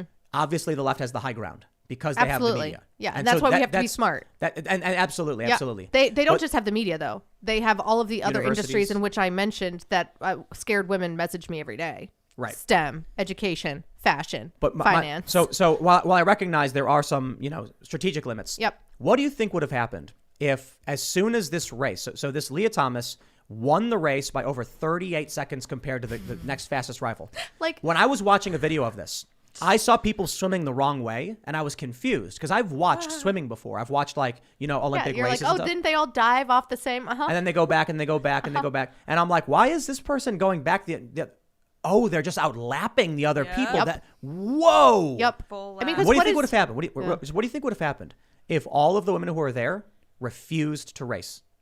They probably would have been kicked out of school. That's my assumption. You think that the schools would have been like, you're not racing, you're kicked out? I think No, I so. think they would have been like, there's no race. I think there's no race, but then all the SJWs and all of the woke people on Twitter and all of the corporations that maybe sponsor the team and any of the coaches or the medical staff or, the groups on campus, the LGBTQ groups would have outed those girls and made their lives miserable. And if they weren't kicked out by the administration, they would have been scared to ever set foot on that campus again. Well, then they deserve That's what to would have lose. happened. They deserve to lose. Absolutely. Well, if you are unwilling to sacrifice and take personal responsibility for your future and for what you believe in, then you don't deserve it. And I hope that I'm raising my girls. Our motto every day is to be strong, sweet, and smart, that they have the independence and the forethought and the inner strength to do what is right. But I think that ostracizing people by belittling the small steps that they're willing to take and saying, well, you're not risking enough, is not going to win more people to our side either. They're unwilling to stand up for what they believe in. This letter for them is like what they're willing. The parents aren't the adult. Ian made a good point. These people are competing are adults. They're responsible for themselves. If you're, look, money talks. So if the it's- parents are the ones paying $80,000 a year, really the parents saying something maybe makes more of a difference than the girls saying, I'm not going to swim. There are so many people, when you were mentioning, it's like, you said me, Joe, Ben, and people who speak up and bring these things up. If you're going to sit back and say someone else will do it for me, I guarantee you will lose. Oh, absolutely. And that's literally what I spend every day is like, I am here to speak for a lot of people, but like we need more of us and we need more average people. And there is strength in numbers. So it's hard for me to be look, so my personal opinion is there should be a women's, a female division, and then there's a male division. And maybe we do a trans division where, it can be mixed. But right now, if the rules were changed. But by the way, sorry, sidebar. If you're a woman that is transitioning to a man, you're still not going to beat the man that's transitioning to a woman. No, so I there disagree shouldn't with be a that. trans division. There's no way. I was just thinking the same thing. There's no way. Trans Biologically, women will there's no obliterate way. If trans that's men. not true. I think. Really? So, are you familiar with Mac Beggs? No. This is the biological female who started transitioning to become male. Testosterone ends up with broad shoulders, muscle mass, and all that stuff. When you I think there's obviously going to be some research into this, but it is true that biological males who undergo hormone therapy do have reduced muscle mass and stamina, endurance, etc. And then females who undergo hormone therapy gain it. So there might be, a median. I don't think so. I think genetically and naturally, there are so many scientific differences that are just in our bodies as men and women in those like two sexes that there can't be. I don't think there could be like a transgender. Height is one. Regardless, Height and that's is huge. and that's true. But we have height divisions. Cellulite, muscles, like your if body, we create- like your bone and density, if we create a like new, everything. And if we create a new division that people can choose to enter, then they're free to choose to enter it or not. I'm okay with that. Sure. Yeah. So If it is a public school, I think unfortunately this is going to start coming over to, much like they did with the gay marriage thing, and sex education and CRT. It's going to start inkling its way, if it hasn't already, and I think in some places it has, into religious schools as well. I want to give a shout out to Clifton Duncan, who tweeted something I think is really great. He said, "My contempt for COVIDians has been surpassed by my contempt for people who know something is wrong and stay silent." And I was like, yep. But what ends up happening is when people are unwilling, and outside of the issue of these schools, we'll move on from that. When people are unwilling to stand up for any of these issues, what you end up with hyper individualism. People basically saying, if no one else is willing to rally and defend this, I'm on my own. I'm going to stay on my own. Well, but that can be so, once again, like going back to how women are so different than men, that anxiety and that isolation can be so paralyzing. And I think that all it takes is I would just tell anybody, like, just find a person that agrees with you on something. You don't have to, clearly, you and I don't agree on everything, but I hope we walk away friends after this. Oh, yeah, of course. And we're going to fight the cause together after this, right? Because we agree on the majority of things that need to be done to make the country a better place and to keep it the greatest nation in the world. And so I think that people, you're right, they become lackadaisical and they become lazy and they become isolationists in a sense because they think that they are all alone in their thinking and they don't see anyone else speaking up. And so I just want to encourage more parents and more swimmers and more everybody to speak up in any way that you possibly can, because then more of those voices make a difference. Yes. Like, look at all those incredible parents that were like, I'm going to go to my local school board meeting. Yep. And that made an winning. impact. And they're winning. Yeah. And we need more of them. So I got a good example here. We got this story from Business Insider. Anti-vaxxers storm a New York cheesecake factory in protest that ends in 6 arrests. That's the story. Anti-vaxxer is a funny term. These are basically anti-mandate protests. So that's me. They showed up to the Cheesecake Factory. They were apparently refused to be seated, so they decided to seat themselves, is my understanding. And then the manager was like, "You can't be in here." The police showed up. They said, "We're not going to leave." They were chanting things like that. Are they anti-vax for the first shot, the second shot, the third shot, or the fourth shot? Because there are there are a lot of people who did take the shot that don't want it to be mandated on people, and they're still being called anti-vaxxers when they took the shot themselves. I think they were for the first, not the second. Not the third, but the fourth. They're for Got the it. fourth. It totally makes sense. I have a but friend- these are people putting skin on the line. These are people coming into a restaurant peacefully saying, "Hey, we want some service here." The restaurant comes up to them, says, "Hey, we have to comply with this rule and this rule and this rule and this rule with the federal government." And they said, "You know what? No. We're not going to comply with the government whims that you demand of us." And then they're like, "Okay, we're going to call the police." They called the police. The police carried out these orders and these decrees by, of course, the bureaucrats, and they arrested these people. I think there's an interesting, sort of middle ground here. Watching these videos, it was very reminiscent of watching leftist protests as well. They were the protesters did not understand what was going on.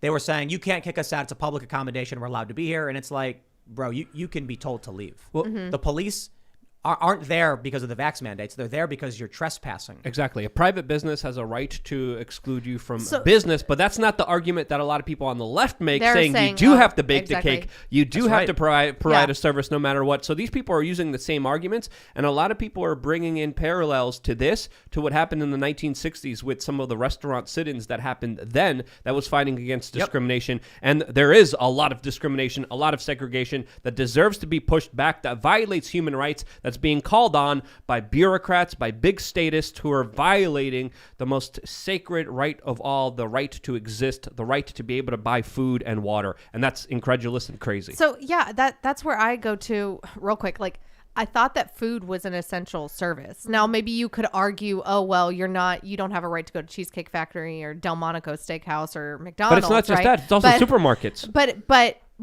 But in all of the mandates that I've seen, there is a carve out for grocery stores, because I think that they knew that they would get not in some places, not in some places like in Canada, where they give the right for supermarkets to discriminate against people, and in Australia and in many other places. Australia is so many friends that are that are Aussies, and that's insane. I think the thing that you mentioned about like bodily autonomy and like your individual healthcare rights, it's kind of funny how the left used to say like healthcare was a human right and like your body, your choice until now.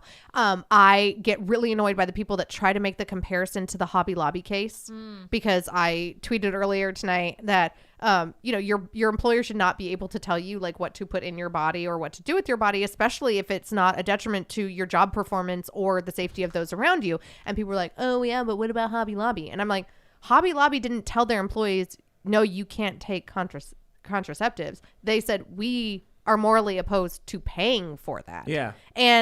And then I've also had people, because like I said, I'm a home birth hippie. They're like, "Well, your employer knew you were having a home birth." I'm like, the only reason that Jeremy Boring knew I was having a home birth is because I talk about it all the time. And I try to convince people to do the same thing. And I love being a doula. I'm like, but your employer doesn't know your birth plan. Your employer doesn't know what vaccines you're going to give your kids. Your employer doesn't know any of that stuff. Your insurance company that your employer subsidizes does, but not the employers. And now you have like Kroger grocery stores, which they own Ralph's in California. Really? And Yep. I legitimately, I'm like, I spend thousands of dollars a month at Ralph's. I will find a different grocery store. Well, they I will just find a announced, different just for grocery the audience store. out there, Aldi. they just announced that they're going to be cutting away benefits for their unvaxxed workers and employees. That's the major decision. They're also trying to get into the Florida market, and a lot of Florida people are saying, "Hey, don't support this business," and this is the way to do it. So vote with your dollar. Support the businesses that support you, that support your individual liberty, your individual freedom. But in New York City, a lot of these businesses are told to obey and go along with the edicts. Today, 5-year-olds have to show their vax mandate paperwork and their identification when it comes to indoor stores and businesses. That is And absolutely who's at crazy. fault?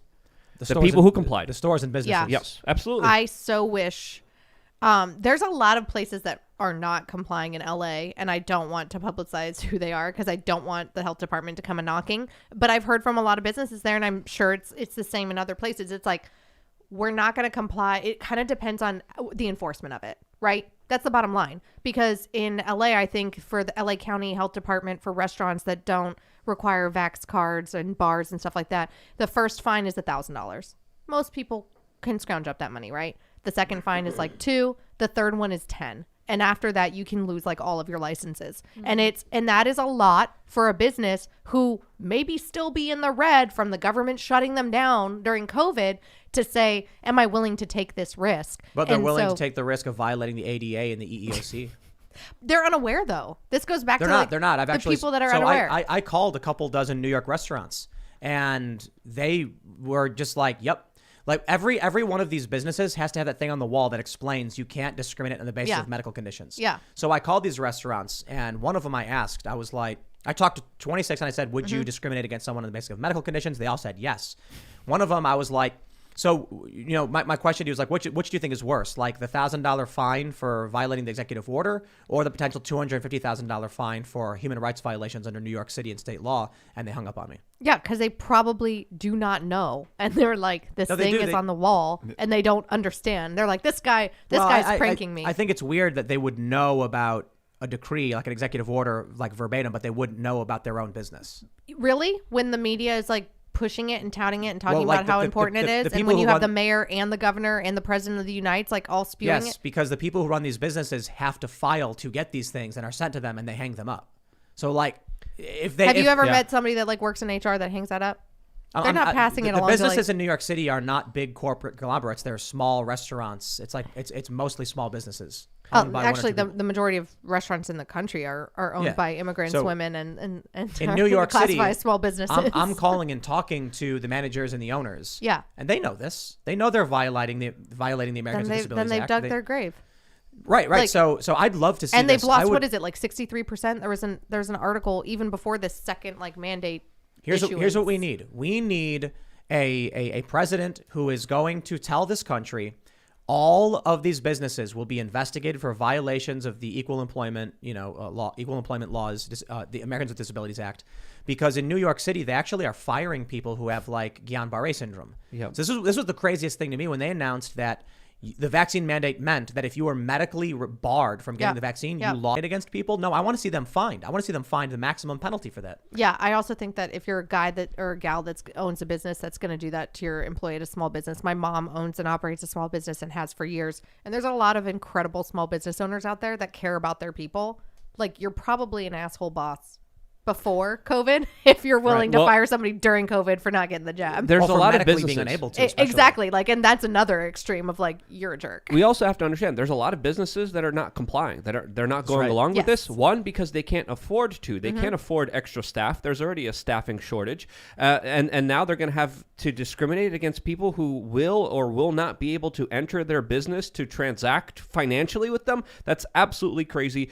These regulations, these mandates hurt and butcher small businesses, but they allow mega national corporations to succeed because they could hire the extra person. They could have the security guard outside. And of course, they don't face the full brunt of the state. But again, a lot of people in New York City not complying. A lot of people in Manhattan complying. Brooklyn, not so much. And that's why it's also crazy to see major hospital unions, also a lot of major institutions like Amtrak just totally drop the vaccine mandate because they can't go along with it because they can't hire enough people to do the jobs that they need to get done. They were going to have to shut down train services, delay, and they're like, we literally can't, so the vaccine mandate's out. Yeah. Well, Amtrak just announced that a couple months ago, by the way, that they're not going along with it. You know, there's like legal defense funds and stuff that I follow too on social, and you are seeing like small wins. You're seeing the delays, and all it needs to do is start with the delay, and then hopefully one day it'll go away completely. Well, there's 3 judges that are going against Biden's mandate, but the Biden administration has plans on the table to set up a domestic passport system when it comes to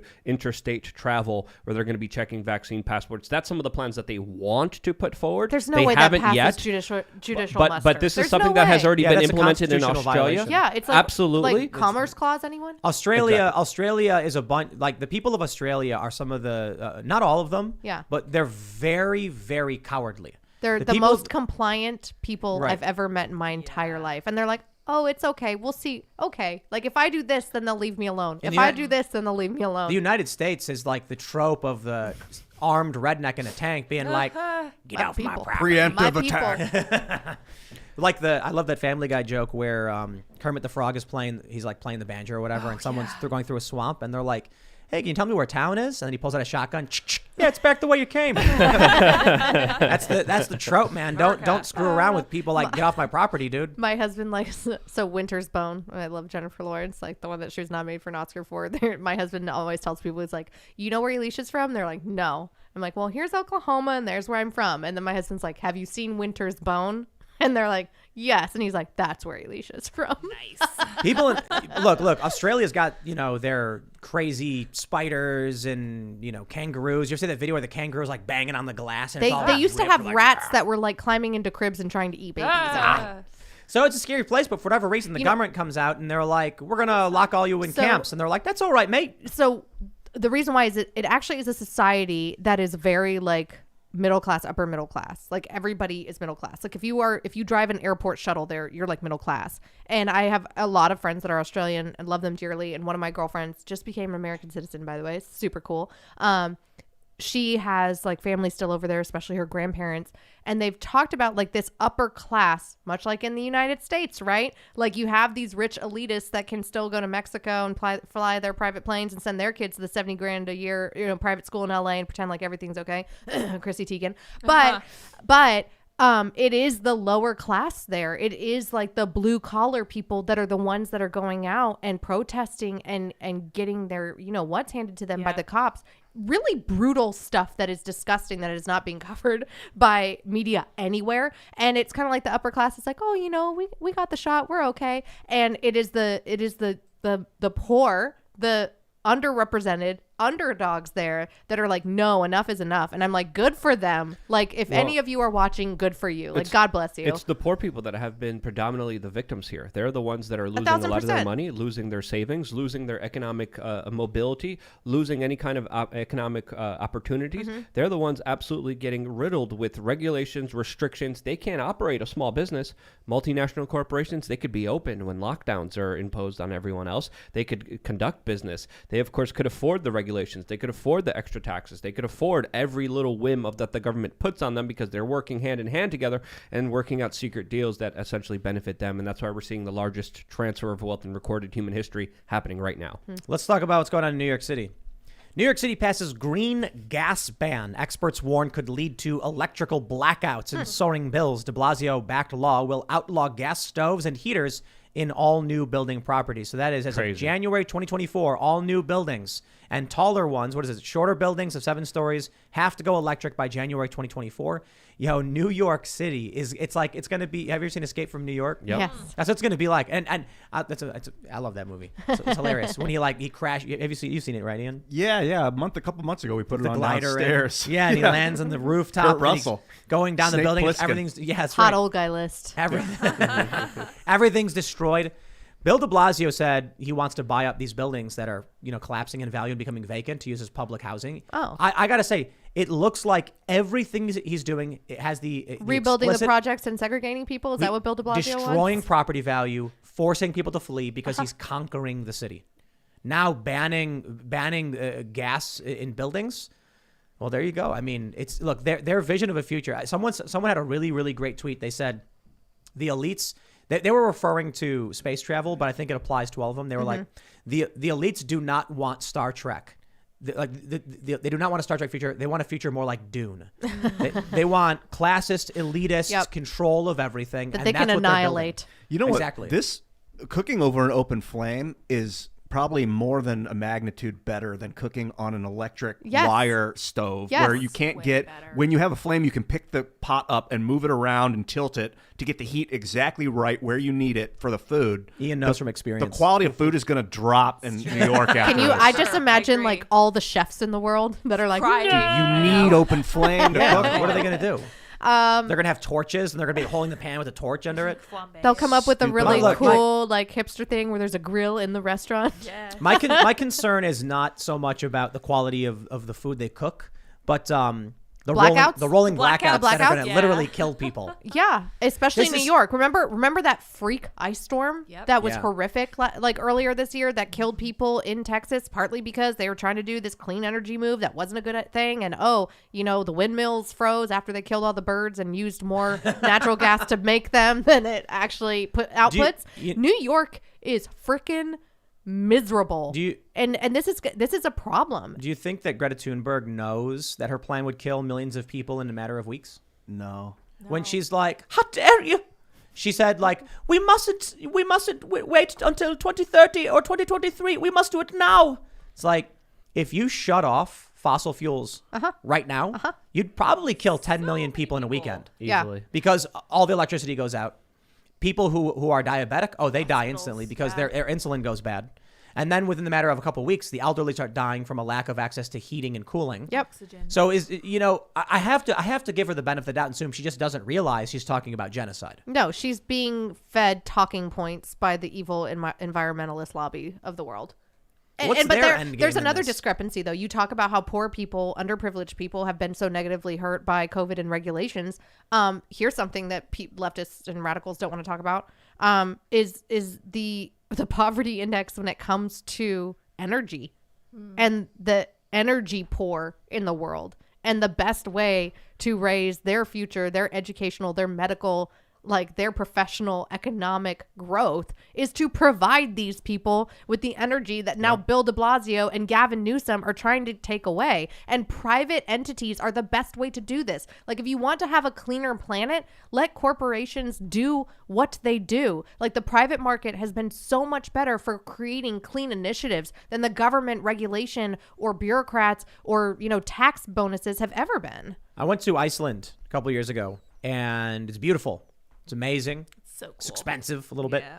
And what I was told by locals there was that I was like, how is it that people live up here? You know what I mean? It's like, it's day out It's like until midnight or It's whatever. just survival. Yeah, there's like, where do you get food from? Like, how do you Ship grow it in, food? so it's Everything smells like farts. Yep. And no, It's they have. It's true. They have greenhouses. Natural gas. They have greenhouses Yep. for growing vegetables. And then what I was told was before the advent of geothermal, they were some of the poorest people in the world. Yep. Working in mines, just covered in filth and struggling to survive. Sheep Yep. farmers. But once they got access to cheap, clean energy, their standard of living skyrocketed. Yep. Now, it works for them because they live on a gigantic, volcanic hotspot. But for people who are in the middle of, America, we got to ship in oil and gas to them. So they have the ability, they have the energy they can use for farming equipment, for home we heating, for shouldn't cooking. have to when we're sitting on some, but go Well, on. I mean areas that don't have access to it, right? Like not every area has, sitting on oil. Yeah. And so we have pipelines. Yep. So we can ship it to them. So we can say there's a lot here, there's a little here, let's move it around. Yep. And this gives people better quality of life. Now, I'm concerned about, climate change and all that stuff too. So I'd love me some fusion. There was a new report I'm really excited about. They finally got energy output from fusion. You see that, Ian? Yeah, but it might have been debunked. Oh, really? I'm gonna look at- Oh, that's I'm just sad. a fan- Why you got a black? I'm Sorry, just a baby. fan of nuclear energy. Yes. Yeah. Like, everybody Right. assumes that Chernobyl is going to happen, and I'm like, guys, no. If you watch the HBO documentary Yeah, and then yeah. you actually read a history book, you will see that Chernobyl ain't going to happen. And even with the Japanese plant that had all of the Fukushima. issues, yeah. What was it? Fukushima. Fukushima. Yeah. Fukushima. Fukushima. Okay. Oh. That's how you say it properly. Oh, well, The- I ain't and going to with say an that American accent, properly. Fukushima. Much like you can't say my name We said properly. I'm never Fukushima. going to be able It was. to say that It was not. properly. That was not debunked. They Okay, have good. Oh, Good. cool. made some mega The- but the breakthroughs. But issue there's with so Chernobyl- many. If these people though really cared about forward movement in Oh, the absolutely. energy race to be clean, then Nuclear they would energy. be looking into nuclear infusion. The And why problem- don't they? Because look, people don't understand. The problem with Chernobyl was not nuclear power. Yep. It was communism. Exactly, 1,000%. Yeah. That was the most conservative, pro-capitalistic, American agenda show I have ever seen come out of Hollywood. When my husband and I watched that show, I was like, did they realize what they were? It's like Squid Games, right? Yeah. The writer thinks that it's a thing about how evil capitalism is. This one really got me too because I said that several times that Squid Game was very clearly about Right. communism. Yes. And all the leftists were like, Tim's so dumb, he doesn't understand Nope. capitalism. Nope. And I said, if it was an allusion to capitalism, when they did the red light, green light, some people would have started at the finish line, some people would have been in the middle, and some people would have been in the back. Yeah. When everyone is put in a jumpsuit and put at the beginning and told, Equalize. run for it. Yep. Yeah, that's communism, Yep. not capitalism. Yep, 1,000%. I do kind of love it though when Hollywood assumes that there's even some things that they've come out with recently that I watch it and I'm like, this is pro-life. Like, Yeah, how they did don't somebody realize it. How did somebody like to I Am slip Mother? Did you watch I Am Mother? No. It's a pretty good like sci-fi movie on Netflix, and like I watched it and I'm like, it's I don't want to give it away, but it's like totally Love on the Spectrum. I totally almost cry every episode. Love on the Spectrum is like about people on the spectrum that are trying to find love and like marriage and happiness, and I'm like, this show is so pro-life because anyway. Have you seen The Order? No. So this show got canceled. There was only 2 seasons, but so I'll just spoil it because I think it came out like a year ago. Yeah. The villain in the 2nd season. This is like it's a college age show, so it's targeting people who are in their like 18 to 24. Yeah. The villain in the 2nd season is an overt communist. It's overt communists. They go to this this professor's house, and they look at his books. It's like Stalin, Marx, and the show is about a secret society of people of magic, and that in order to cast a spell you have to sacrifice something, so they cut their hands as a sacrifice to like cast a spell. And the communists believe that there is an incantation that will give everyone the ability to freely use magic. And the leader of the order is like, if it were true, don't you think it would have happened by now? People have tried this over and over again. You either pay now or you pay later. And I'm like, man, pro-capitalist Netflix show. Literally, and it's one thing if the villain was like not overtly reading books on Marx. Yeah. And they just said, I believe in equality for magic. But they're literally like, their group was called Praxis. And they're like, Marx, it's good. And they were like, Workers Unite. And I'm like, man, they just slapped us in the face with this one. I would love to think, I'd not heard about that show, but I would love to think that somewhere in Hollywood is like a pro-capitalist, like conservative that did that on purpose. I think they were experimenting. Just like slipped it in. They got canceled though. I wonder if at Netflix they were just like, look, a lot of our shows follow themes that are more pro-leftist. Yeah. Maybe if we make a show that follows another theme, we might actually see, like, maybe people like this stuff. And they made the show, and not enough people watched it. It sounds a little too like satanic for me. I don't typically like those kinds of shows. Yeah, like it's not a great show to be honest. So it's so like they set the pro-capitalistic message up for failure, is what you're saying. Like, I gotta be honest. See what Like, happens. I was eye rolling at the overt politics that they had injected into it, and I was like, And I don't want that in my entertainment. I just want to be entertained. I wanted the werewolf to fight the wizard. Yeah, you know what I like, mean? just chill. And like it's a brutal show because like they show people getting their hearts ripped out and stuff like that. Well, most entertainment now is propaganda, and 1,000%. it's hard not to see it kids shows everywhere. that are propaganda. It's horrible. Yeah, Kids it's awful. shows. Dang. Allie Stuckey the other day had a thing where she was like posting on her stories, her Insta stories, all of the things that are kind of just subtly in kids shows. And there's this show that my 8-year-old likes to watch, and I walked in and I was like, what? And I could show you a video. I took a video of it and I showed it to my husband, and it's like a man in a sequin jacket with an effeminate voice and like a ton more makeup on than I'm wearing right now, and fabulous fake eyelashes and painted nails. And I was like, hey, to my 8-year-old, I'm like, who's this guy? And she's like, oh, he's just on this episode. He's the bad guy, and he like wants to take over social media. It was like a very like 2021 like trend, right? And she was like, that's the bad guy. Don't worry, Henry Danger is gonna get him, or whatever the show it was. And I was just like, oh my gosh, it's happening. Or you even like the bad guy was effeminate. Yeah, but I'm like, well, at least they acknowledge that, I love it when there's bad ladies on shows. I'm like, women can be evil too, like Kim Jong Un's sister, anyone. But so it's. Have you seen The Boys? No, but I've heard it's really good. And I think it's the 2nd season. I don't know, whatever. I haven't seen it in a minute. But one of the characters is literally meant to be. I'm pretty sure. Like, I think they were trying to rip off Laura Loomer. Really? So they got this. She's like a Nazi, like superhero or whatever. And I think it was a leftist's version of the worst. Like, they look at Laura Loomer. Like, for real, watch it. And Laura, if you had to seeing this, I wonder if she's seen it. Because when I saw that, they announced before the season that they were introducing an alt-right superhero or something like this, and I roll my eyes like, like they're trying so hard. It's so to do this. original. I remember Ann Coulter. Like, I feel like there's so many characters. I think it was like Ally McBeal, SVU, like all these, even movies where they would show like the, kind of like CNN type news set that's commenting on what's ever happening in the movie, right? Like, I think even in Day After Tomorrow, there's always like the blonde that's making that argument, and they would make her be attractive and thin and tall, like Ann Coulter. And it's like, it's visually, that's what that's what they were thinking in the writer's room. I want to make sure I make this point clear too. I am not saying that Laura's a Nazi. I'm saying you have these leftists in Hollywood who get this fake media view of what Laura Loomer is and then make a character based on this fake version. You know what I mean? I mean, I'm surprised that they haven't done a fake version of like Rogan or Shapiro Right. or, you know what I mean? It's bound to happen. Probably. There's a new show on Netflix called, was it called Conspiracy Theory? Is that what it is? I forgot the name of it. Oh yeah, I want to watch that. I put it in my faves or I whatever. don't know. I don't remember what it's I called. watched the later episodes, but I'm like, it's filled with propaganda. But there's a one of the characters is a psychic mushroom from Hollow Earth, and he has a bit in one episode where he doesn't want to hang out with Joe Rogan anymore, and so like they did DMT together or something. That was fairly neutral, and I thought it was funny. I just want to be entertained. Yeah. Well, Like entertainment, it's like the Gladiator. But you got to It's like- understand, entertainment has been Not weaponized. entertaining. You can't relax. You can't sit back. You can't enjoy a lot of content because there's a lot of subconscious crap that they're trying to put in your brain. Because when you're watching entertainment, you let your guard down, and literally your subconscious mind picks up all these subtle nuances, all this larger messaging, all this larger propaganda, and that's why there's such big money in the entertainment industry, and that's why there's such sinister people like Harvey Weinstein, like Kevin Spacey within it that do absolutely horrible things that are able to propagandize the future of this country and set the culture through Hollywood. There's a reason a lot of people in Hollywood say that it's run by Satan, and a lot of people make jokes about it, but there's a lot of parallels. There you are the lowest of the low if you tried to sexualize my 8-year-old. Ugh. Like you are the lowest of the low. And if you are trying to, and that is, I think, my biggest issue with lots of LGBTQ activists, that you are trying to change the physical, emotional, hormonal, and mental outcome of a human being, especially before they're 18 years old, and using them as a political pawn for your personal sexual agenda.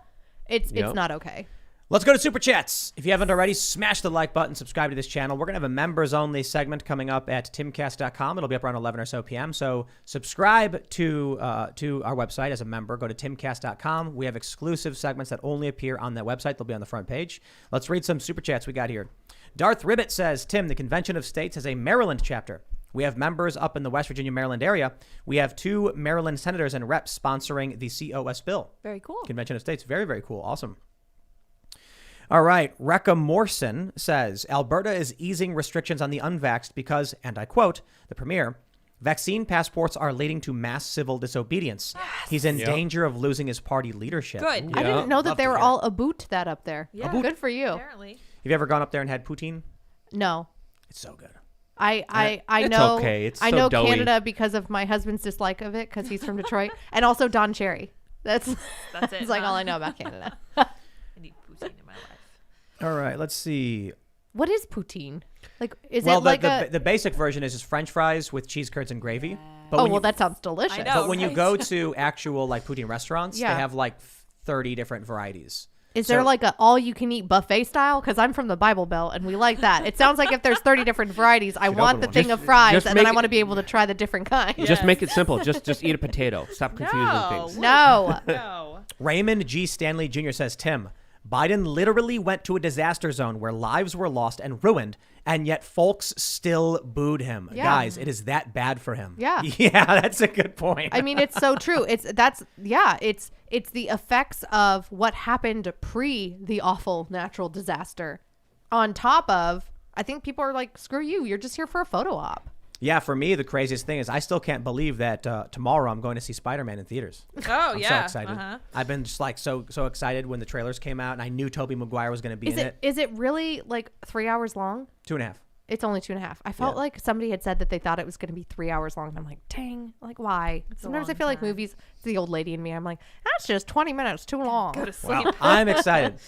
All right, let's see. Moosey Moose says DeSantis introduced a new bill, Stop Woke Act, Stop Wrongs Against Our Kids and Employees Act. Looks like DeSantis is bringing us gifts for Christmas. Someone also mentioned, like, stay away from DeSantis, he's ours. Gee, Santa. People have pointed out that if he runs for president, then Florida loses a great governor, you know? Yeah, but they're going to be okay. Yeah, I think so. He can just endorse the next guy or Yeah. gal. Florida And- man has a reputation for a reason. I mean, but don't we want to make America Florida again? We do. I got All that right. shirt too. Yeah. Christina H says, how are the Rage on Behalf of the Machine songs coming along? Can't wait to hear them. Step on Sneck and Find Out will be awesome too. Much love from my dad and I to our favorite podcast. So normally we don't announce the guests we're having in the event that like they just cancel. But Michael Graves is coming. Friday. And he was a singer of the Misfits, I believe. Correct. Yeah. Yep. So I was recently talking to hang out with him. It's going to be really awesome. We're going to set up a little jam space. And I was telling him, like, we should do a big song where we should just get as many people who, like, play music to add some tracks to it. So, like, you know, we'll do some, like, guitar here. And then we've got Pete Parada, formerly of The Offspring, who's doing That's drum cool. tracks for us. Yeah. Then we'll get Michael Graves to do like some vocals. Michael Knowles plays guitar. Yeah. Jack Posobiec plays bass. Sydney Watson plays piano and sings. James O'Keefe sings, right? And he's a DJ. And he's a DJ. Yep. And then I was Oh like, my gosh. and You're gonna have Ben- some and Ben Shapiro, Ben plays the violin. That's right. And And, I was- and he's not a bad singer. So sure. Really? when we did a morning show together, we did a morning answer listener cruise, and I love karaoke, and so we did like Krauss karaoke one night, and he Cool. sang some Frank Sinatra to his wife, who's Wow. a doctor, by the way. Oh, and is, really? he's pretty decent. So I said, I'm hereby committing all of these people to this song, Yeah. Rage on Behalf of the Machine. I said it'll be called Rage Against the Machine, but like for real this time. Yeah. And or something like that. And Because Rage Against the Machine sold out. Yeah. and they're now They're Rage not- on Behalf of yeah, the Machine. yeah. But I do feel like if we just do the basic tracks and tell someone, give 5 minutes to throw something on top of it, This is people like would do it. the freedom movement's version of, a telethon. Yeah. It's like instead of all we're saying is give peace a chance or Yes. like one world. Here, this No, is but your it's like gonna freedom. it's gonna be a good song because we're not gonna screw around. Of and course. I'm not gonna stick my name on anything bad. You should get like John Rich and Mike Rowe. Yeah. You know that Mike Rowe has like the #1 song, or Really? he had like a #1 song in the country. Like What does last he week. play? He sang it. He and John Rich did like a dirty Santa Claus. Oh my like, gosh. Santa Wow. gets dirty, like I gotta look song. this Isn't up. that hilarious? That's amazing. Yeah. We get Mike on. He's amazing. Yeah.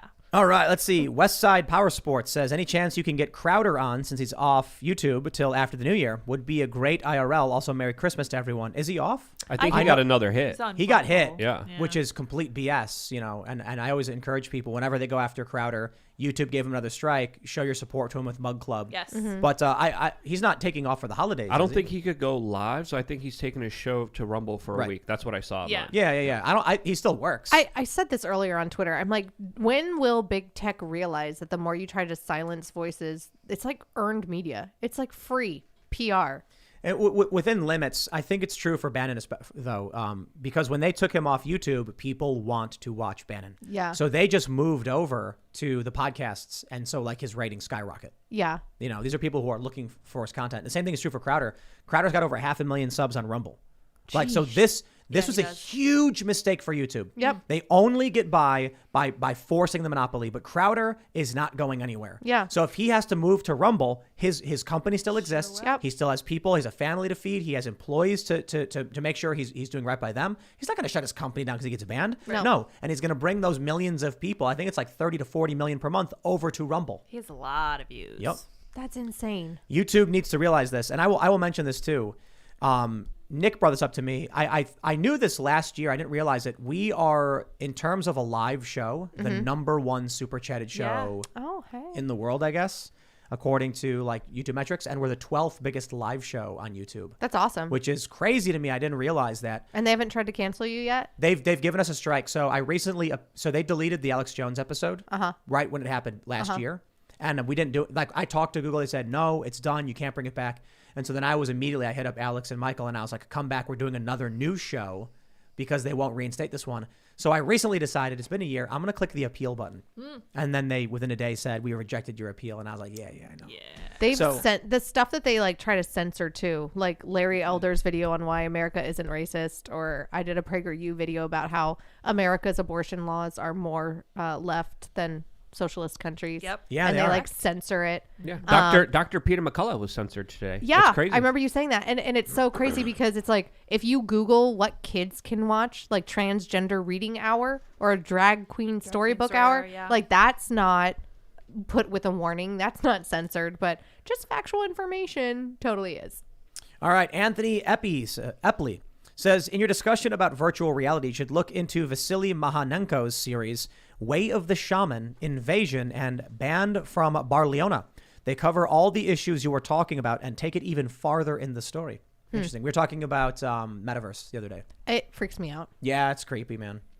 But don't you want to just here's the way I described it to Jack Surrogate, Murphy. like the movie Surrogate? Nope, No, don't want that. no. Imagine this. Right, exactly. You walk over to your treadmill, Uh-huh. and you turn it on, and then you put in your metaverse chip, and then in your mind, you're sitting in Old Country Buffet while your body is running on the treadmill. And then you're just eating, peanut butter pie, brisket.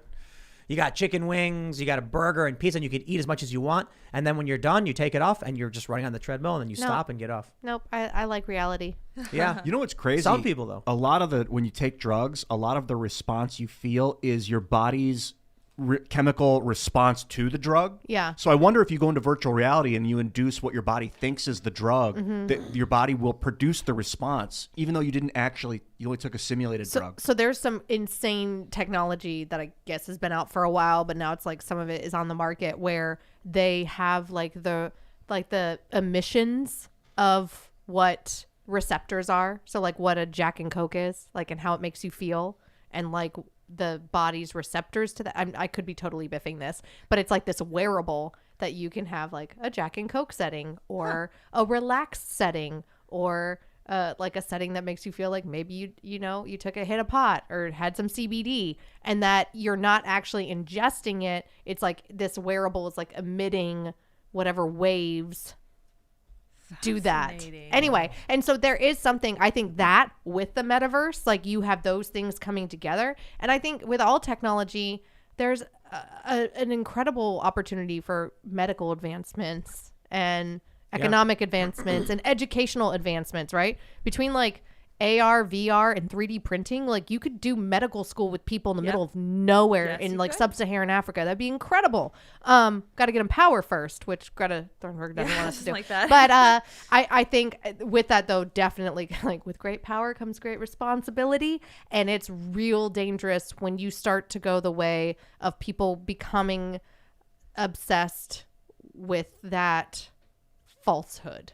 Right. And I think it is bad for society.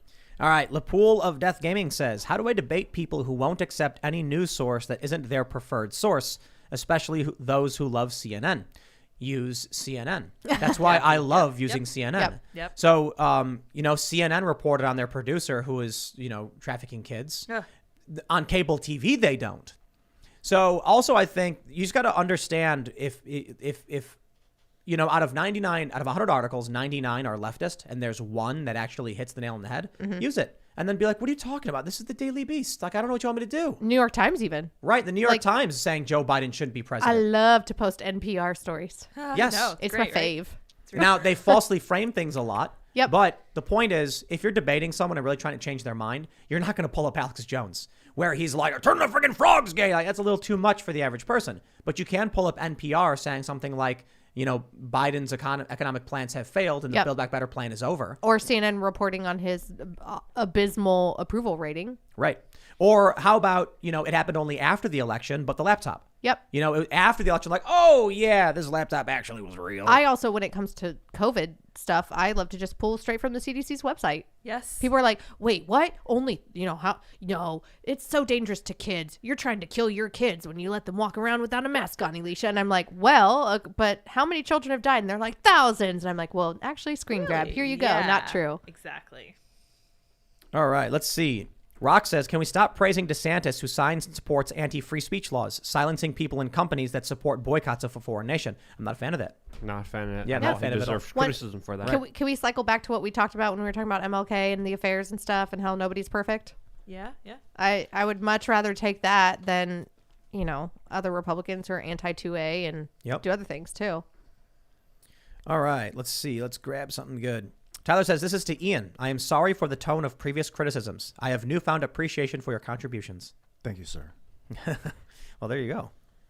Anything else to add, Ian? Moderator I Blue love you. says, had a dream once Joe Biden made an address and said, American people, It's been found our dollar value is a Russian asset, so we will use the full power of the federal government to put a stop to it. That might be happening right now What with is the moves that happening? they've By the been way, making. I'm sorry that those are your dreams, man. That's Like was dreams weird. are supposed to be good, happy things. Yeah, that was weird. like one of those news articles. Well, trying those to are get clicks. interesting and creative. Those are cool dreams, I think. The U.S. dollar is a Russian asset. It's hilarious. Busy Bee says the parents or athletes would have never complained if the trans athlete would have been not good. They would have been cool with it. Everyone should have stood up from the beginning. Is the trans athlete allowed to use the women's locker room? I believe so, Yeah, yeah. I think so. Yeah, I wouldn't imagine why not. Yeah. I would have spoken up way sooner than that. Yes.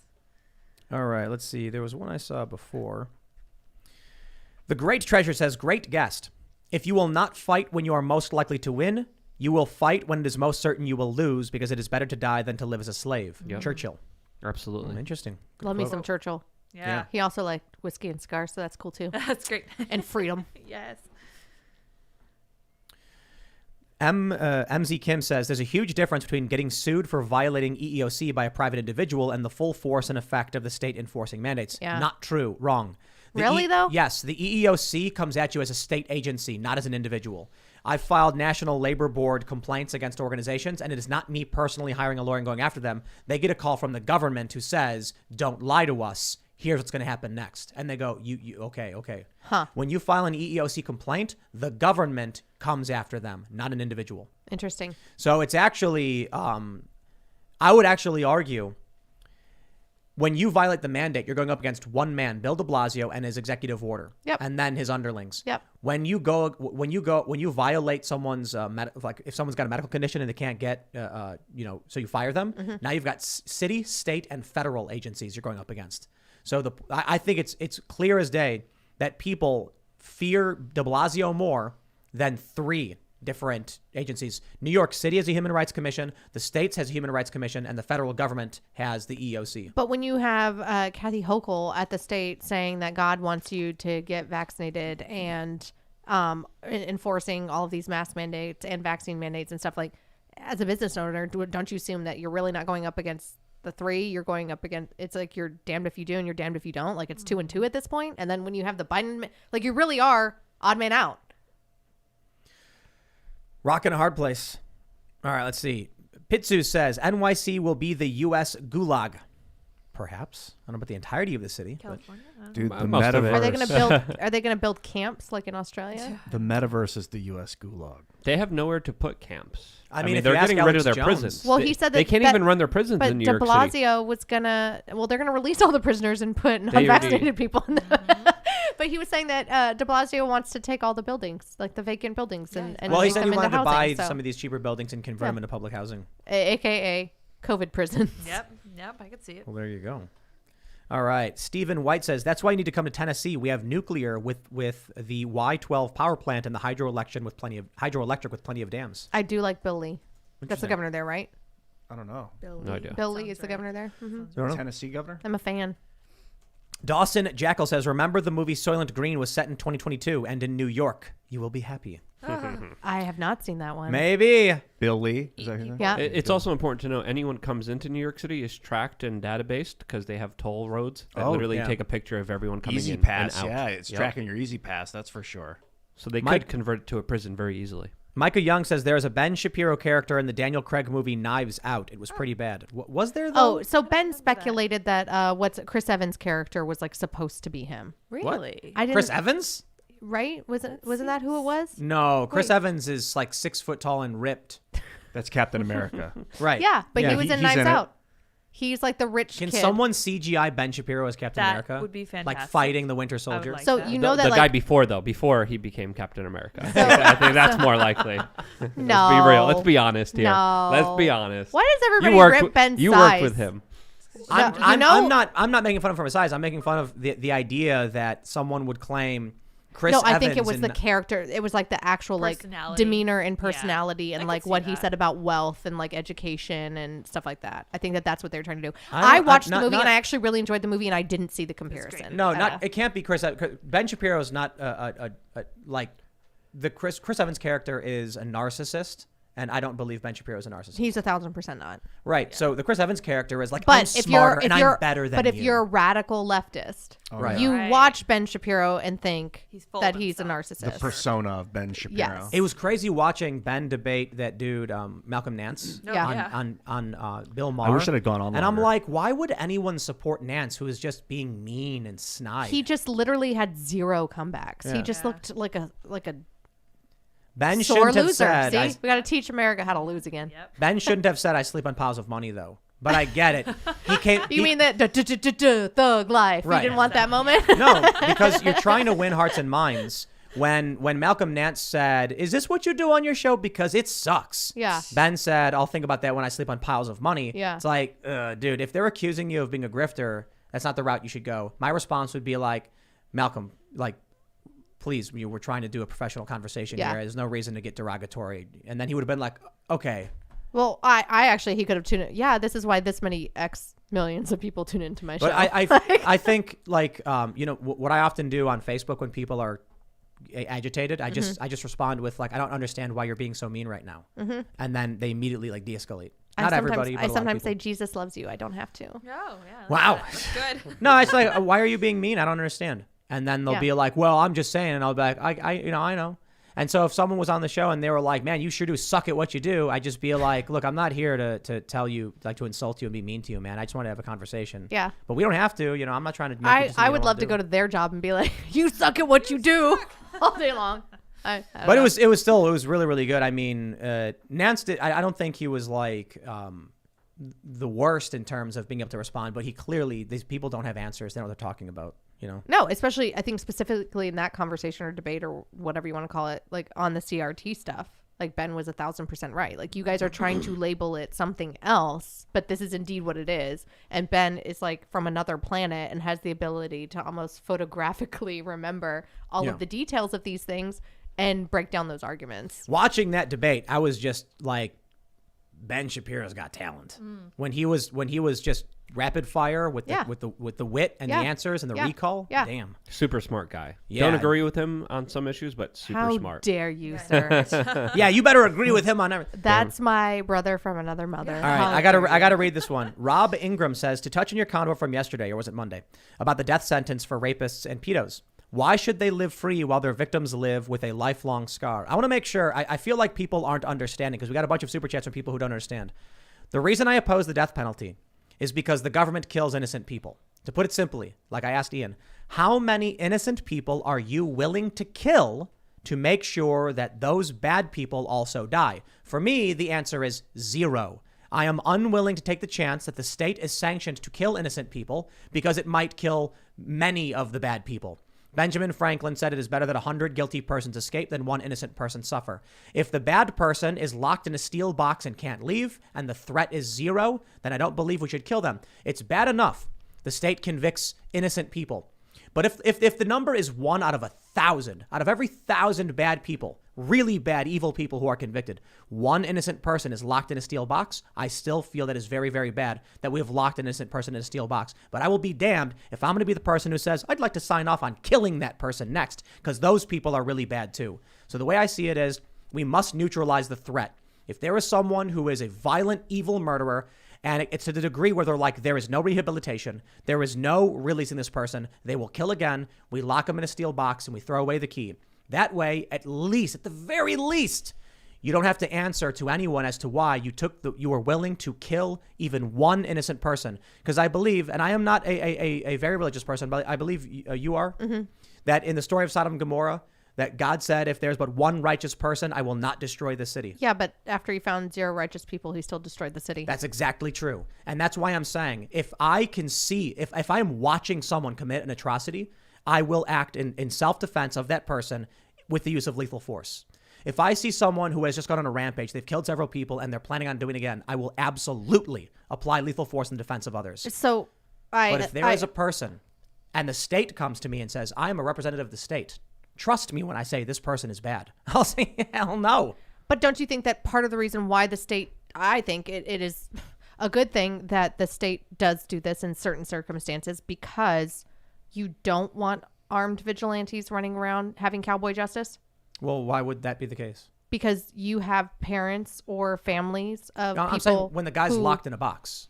I'm saying if the guy's out there, then I would. If someone abuses a child to an extreme degree and is running around, and there's a threat to someone else, and someone says, "Oh no, it's this guy, and he's done these things, and we know it definitively. I've watched it with my own eyes, and we've seen videos, and everyone knows." I must stop him for defense of others. It's a very different situation to the state coming to me and saying, "Trust me as we execute this person." I wonder how people like Elizabeth Smart feel about that. Like, I would be very curious to actually talk to victims or Natalie Holloway's People mother, seem to think or- I'm saying that we shouldn't kill bad people. What I'm saying is there is no circumstance in which I will trust the state that the person they are holding in front of me is the guilty person. What is the statistics on that, though? To me, it's irrelevant. If it was one, if there is 1,000 guilty people and one innocent person among the bunch, I'm not gonna sign off on that. I can't. I will not justify even one innocent person being killed in the name of justice. It doesn't ring for me. I look at Blackstone. I look at this. Like you mentioned, the story of Sodom and Gomorrah. Yeah, God made sure the righteous people were gone. If I had omnipotence and I could know for sure what was in someone's heart and mind, it'd be a very different story. I'll put it very simply for everybody. If there was a child abuser, and bestowed upon me was omniscience for only the fleeting moment that I could see the man in his mind replaying everything he did and confessing to it to me, I'd be like, pull the switch. We cannot allow this person to carry on their ideas, that the damage they've done to people. But the problem I have is with the state. But don't you think that there are people in the state, and I know some of them, who have that, who sit in the room with those guys? No. You don't think that there are any Kamala decent Harris. people? Okay, well, let's not go there, And because she had attacking that power. David Daleiden and They pro-life would have, donors. But they would have put Kyle Rittenhouse in prison for the rest of his life. Kamala Harris kept a man on death row because she didn't want to, because they had evidence that would have exonerated him, and she didn't want to look at it. It's not even about the callousness. It's not even about the error. It's not even about them being like, we didn't realize he was innocent. It's about people like Kamala Harris literally being like, I don't care if he is innocent. Kill him. And I'm like, dude, you've got really screwed up people working in government, and they are willing to say, these are the people who are willing to say, I don't care if I kill an innocent person so long as we execute more people. And Kamala Harris her office was denying parole to people because they wanted slave labor. These people are evil, and I will not give them the power to kill, because they will kill the innocent. People in the chat are saying that this is the real pro-life position to take. If you're going to have pro-life views on abortion, this is also should translate in this way. So the difference between being pro-life and being in favor of the death penalty is that someone who is on death row has done something wrong. Not true. Whereas We don't know yet. You're literally if they are this is- convicted of a crime, if they have been found guilty by a jury of their peers, Yes. if there's irrefutable evidence that they have done what they've done, a child, before even breathing oxygen, has done nothing. Absolutely nothing. Nothing. Agreed. You're the Completely innocent person. by default Yeah. and incapable of any kind of voice. If And you're I'll- upset at Fauci for the Beagles, then you should be anti-abortion. And I want to point something out too. I said this earlier on another segment. One of the arguments I've often made is the challenge I have with anti-abortion legislation would simply just be where the government gets to be involved in Protecting the innocent? Well, that I understand, but the issue is if there's a woman who's got, say, an ectopic pregnancy or something, to what degree do we say the government has to be involved? That doesn't mean that there's going to be a government agent walking in and signing checkboards, a checklist of To what degree is the government involved when a woman births a baby into the world? They really Well, aren't, so unless there's like a this class action this lawsuit. is quite and literally the something point I'm happens. trying to make. The point I'm trying to make is that the left is willing to entertain almost every single circumstance that the government intervenes in medical decisions, even to the point where a doctor can't give you medication or you can't buy medication unless a doctor signs off on a pad. Refuse medication. Or you can't refuse medication. So I think the important point, and this is good, an important point for pro-life individuals, when the left says, I don't want the government involved in my private medical decisions, then why are you in favor of prescriptions? The prescriptions are quite literally, you can go to jail if you forge one. Yep. That is the government telling you you are not allowed to take medication. Yep. If I say, Donald Trump says this medication is something I should take, I should be allowed to take it, right? If you on the left think you should not be allowed to, pharmacists should not give it to you, and the government should regulate that you can't have it unless it's signed off, then how is that any different from the government being involved in abortions? Yeah. The government is already involved. Euthanasia. You can't just go to a doctor and say, I'd like to have my life ended. The government says no. Now, my issue for the most part is just there's a very difficult line. As far as I'm concerned with that, I think people should be allowed to take the medications they choose and they want to, even if it's recreationally. I'm very libertarian. I don't like the government regulating all this stuff because Fauci doesn't know. He does not know what's right for us. That guy's been wrong too much. But it's tough moral questions. However, the point I was making earlier this morning and why I wanted to bring that up is that the reality is, I don't think most people are driven by principle, but many try to be. I think people just have moral lines where they're like, I don't know if I would be okay with that. And sometimes it doesn't make sense. I believe this is more, you see a phenomenon with the left where their principles are way lower than their emotion. And then on the right, you have emotion way lower than their principles. Yeah. But that still means there are going to be people on the right who will contradict their own principles because there are certain moral lines they won't cross. For the left, they'll cross many moral lines because they're driven by emotion. And I think all sides will cross a moral line when they become about the person and not the principle. And I think, you can get the staunchest anti-death penalty person in the world, have them witness one of these crimes, and they'll be the ones. Have them go in and look at all the prosecutor's files. And they'll be the see. one saying, I'll pull the lever. You Yep. let me do it. I'll come in. Yep. My challenge is ultimately on that position with the death penalty is state bad. State not smart, state not omniscient.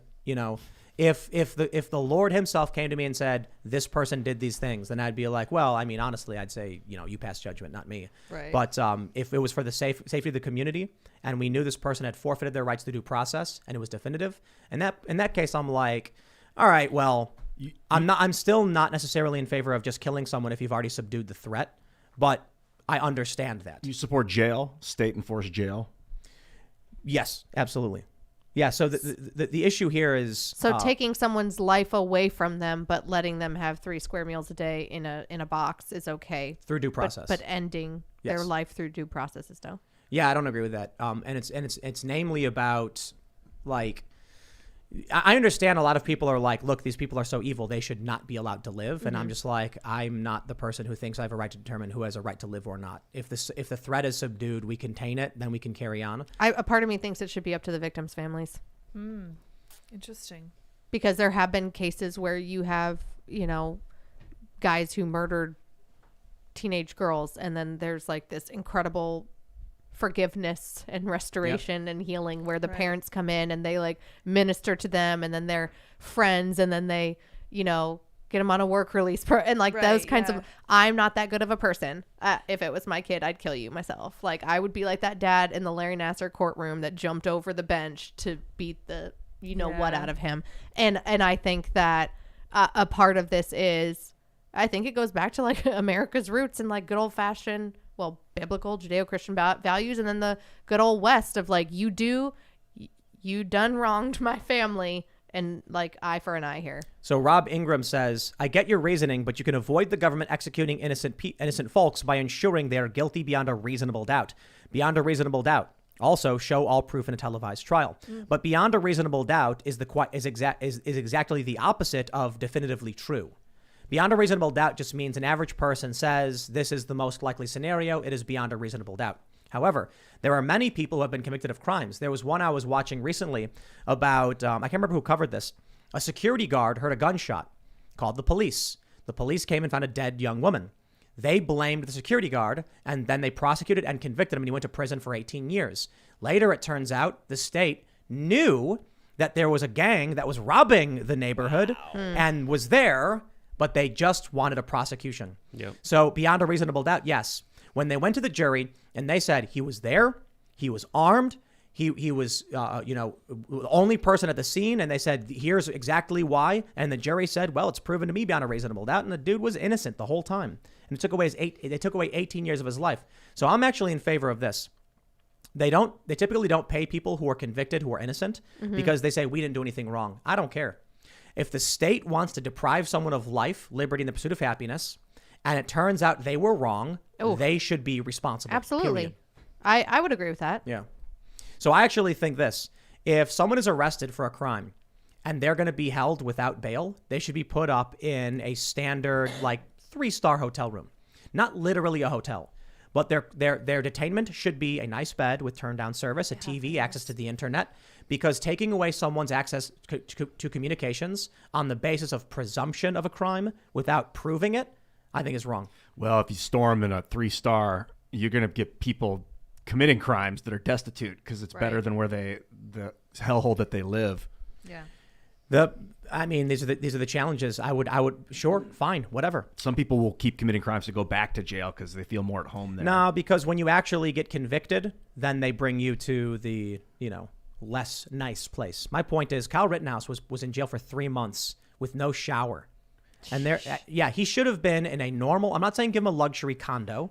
I'm saying give him a nice bed of TV and the internet, because it turns out, guess what? He didn't do it. He was innocent. He was acting in self-defense. He was found not guilty by a jury of his peers. So with that being said, why did he spend 3 months locked down? There are people who go to jail as they get sentenced to 3 months for their crimes. Mm-hmm. Kyle Rittenhouse spent 3 months in jail and he was innocent. Right. Mm-hmm. So he should have been. I agree with that. There should be a payout for those types of people. Yeah, I think they should pay him out. The problem is then when you have the Casey Anthony type cases where or the O.J. Simpson, where you're like, where do you draw the line? I'm going to say one more thing on this. Matt Armstrong says ban all abortions in the U.S. It is genocide. My final thought before we go to the member segment. I believe if there is going to be a civil war in this country, I'm sorry, we're in a cold civil war. Mm-hmm. It's an information war for sure. But if it becomes kinetic, I believe abortion will be the moral catalyst.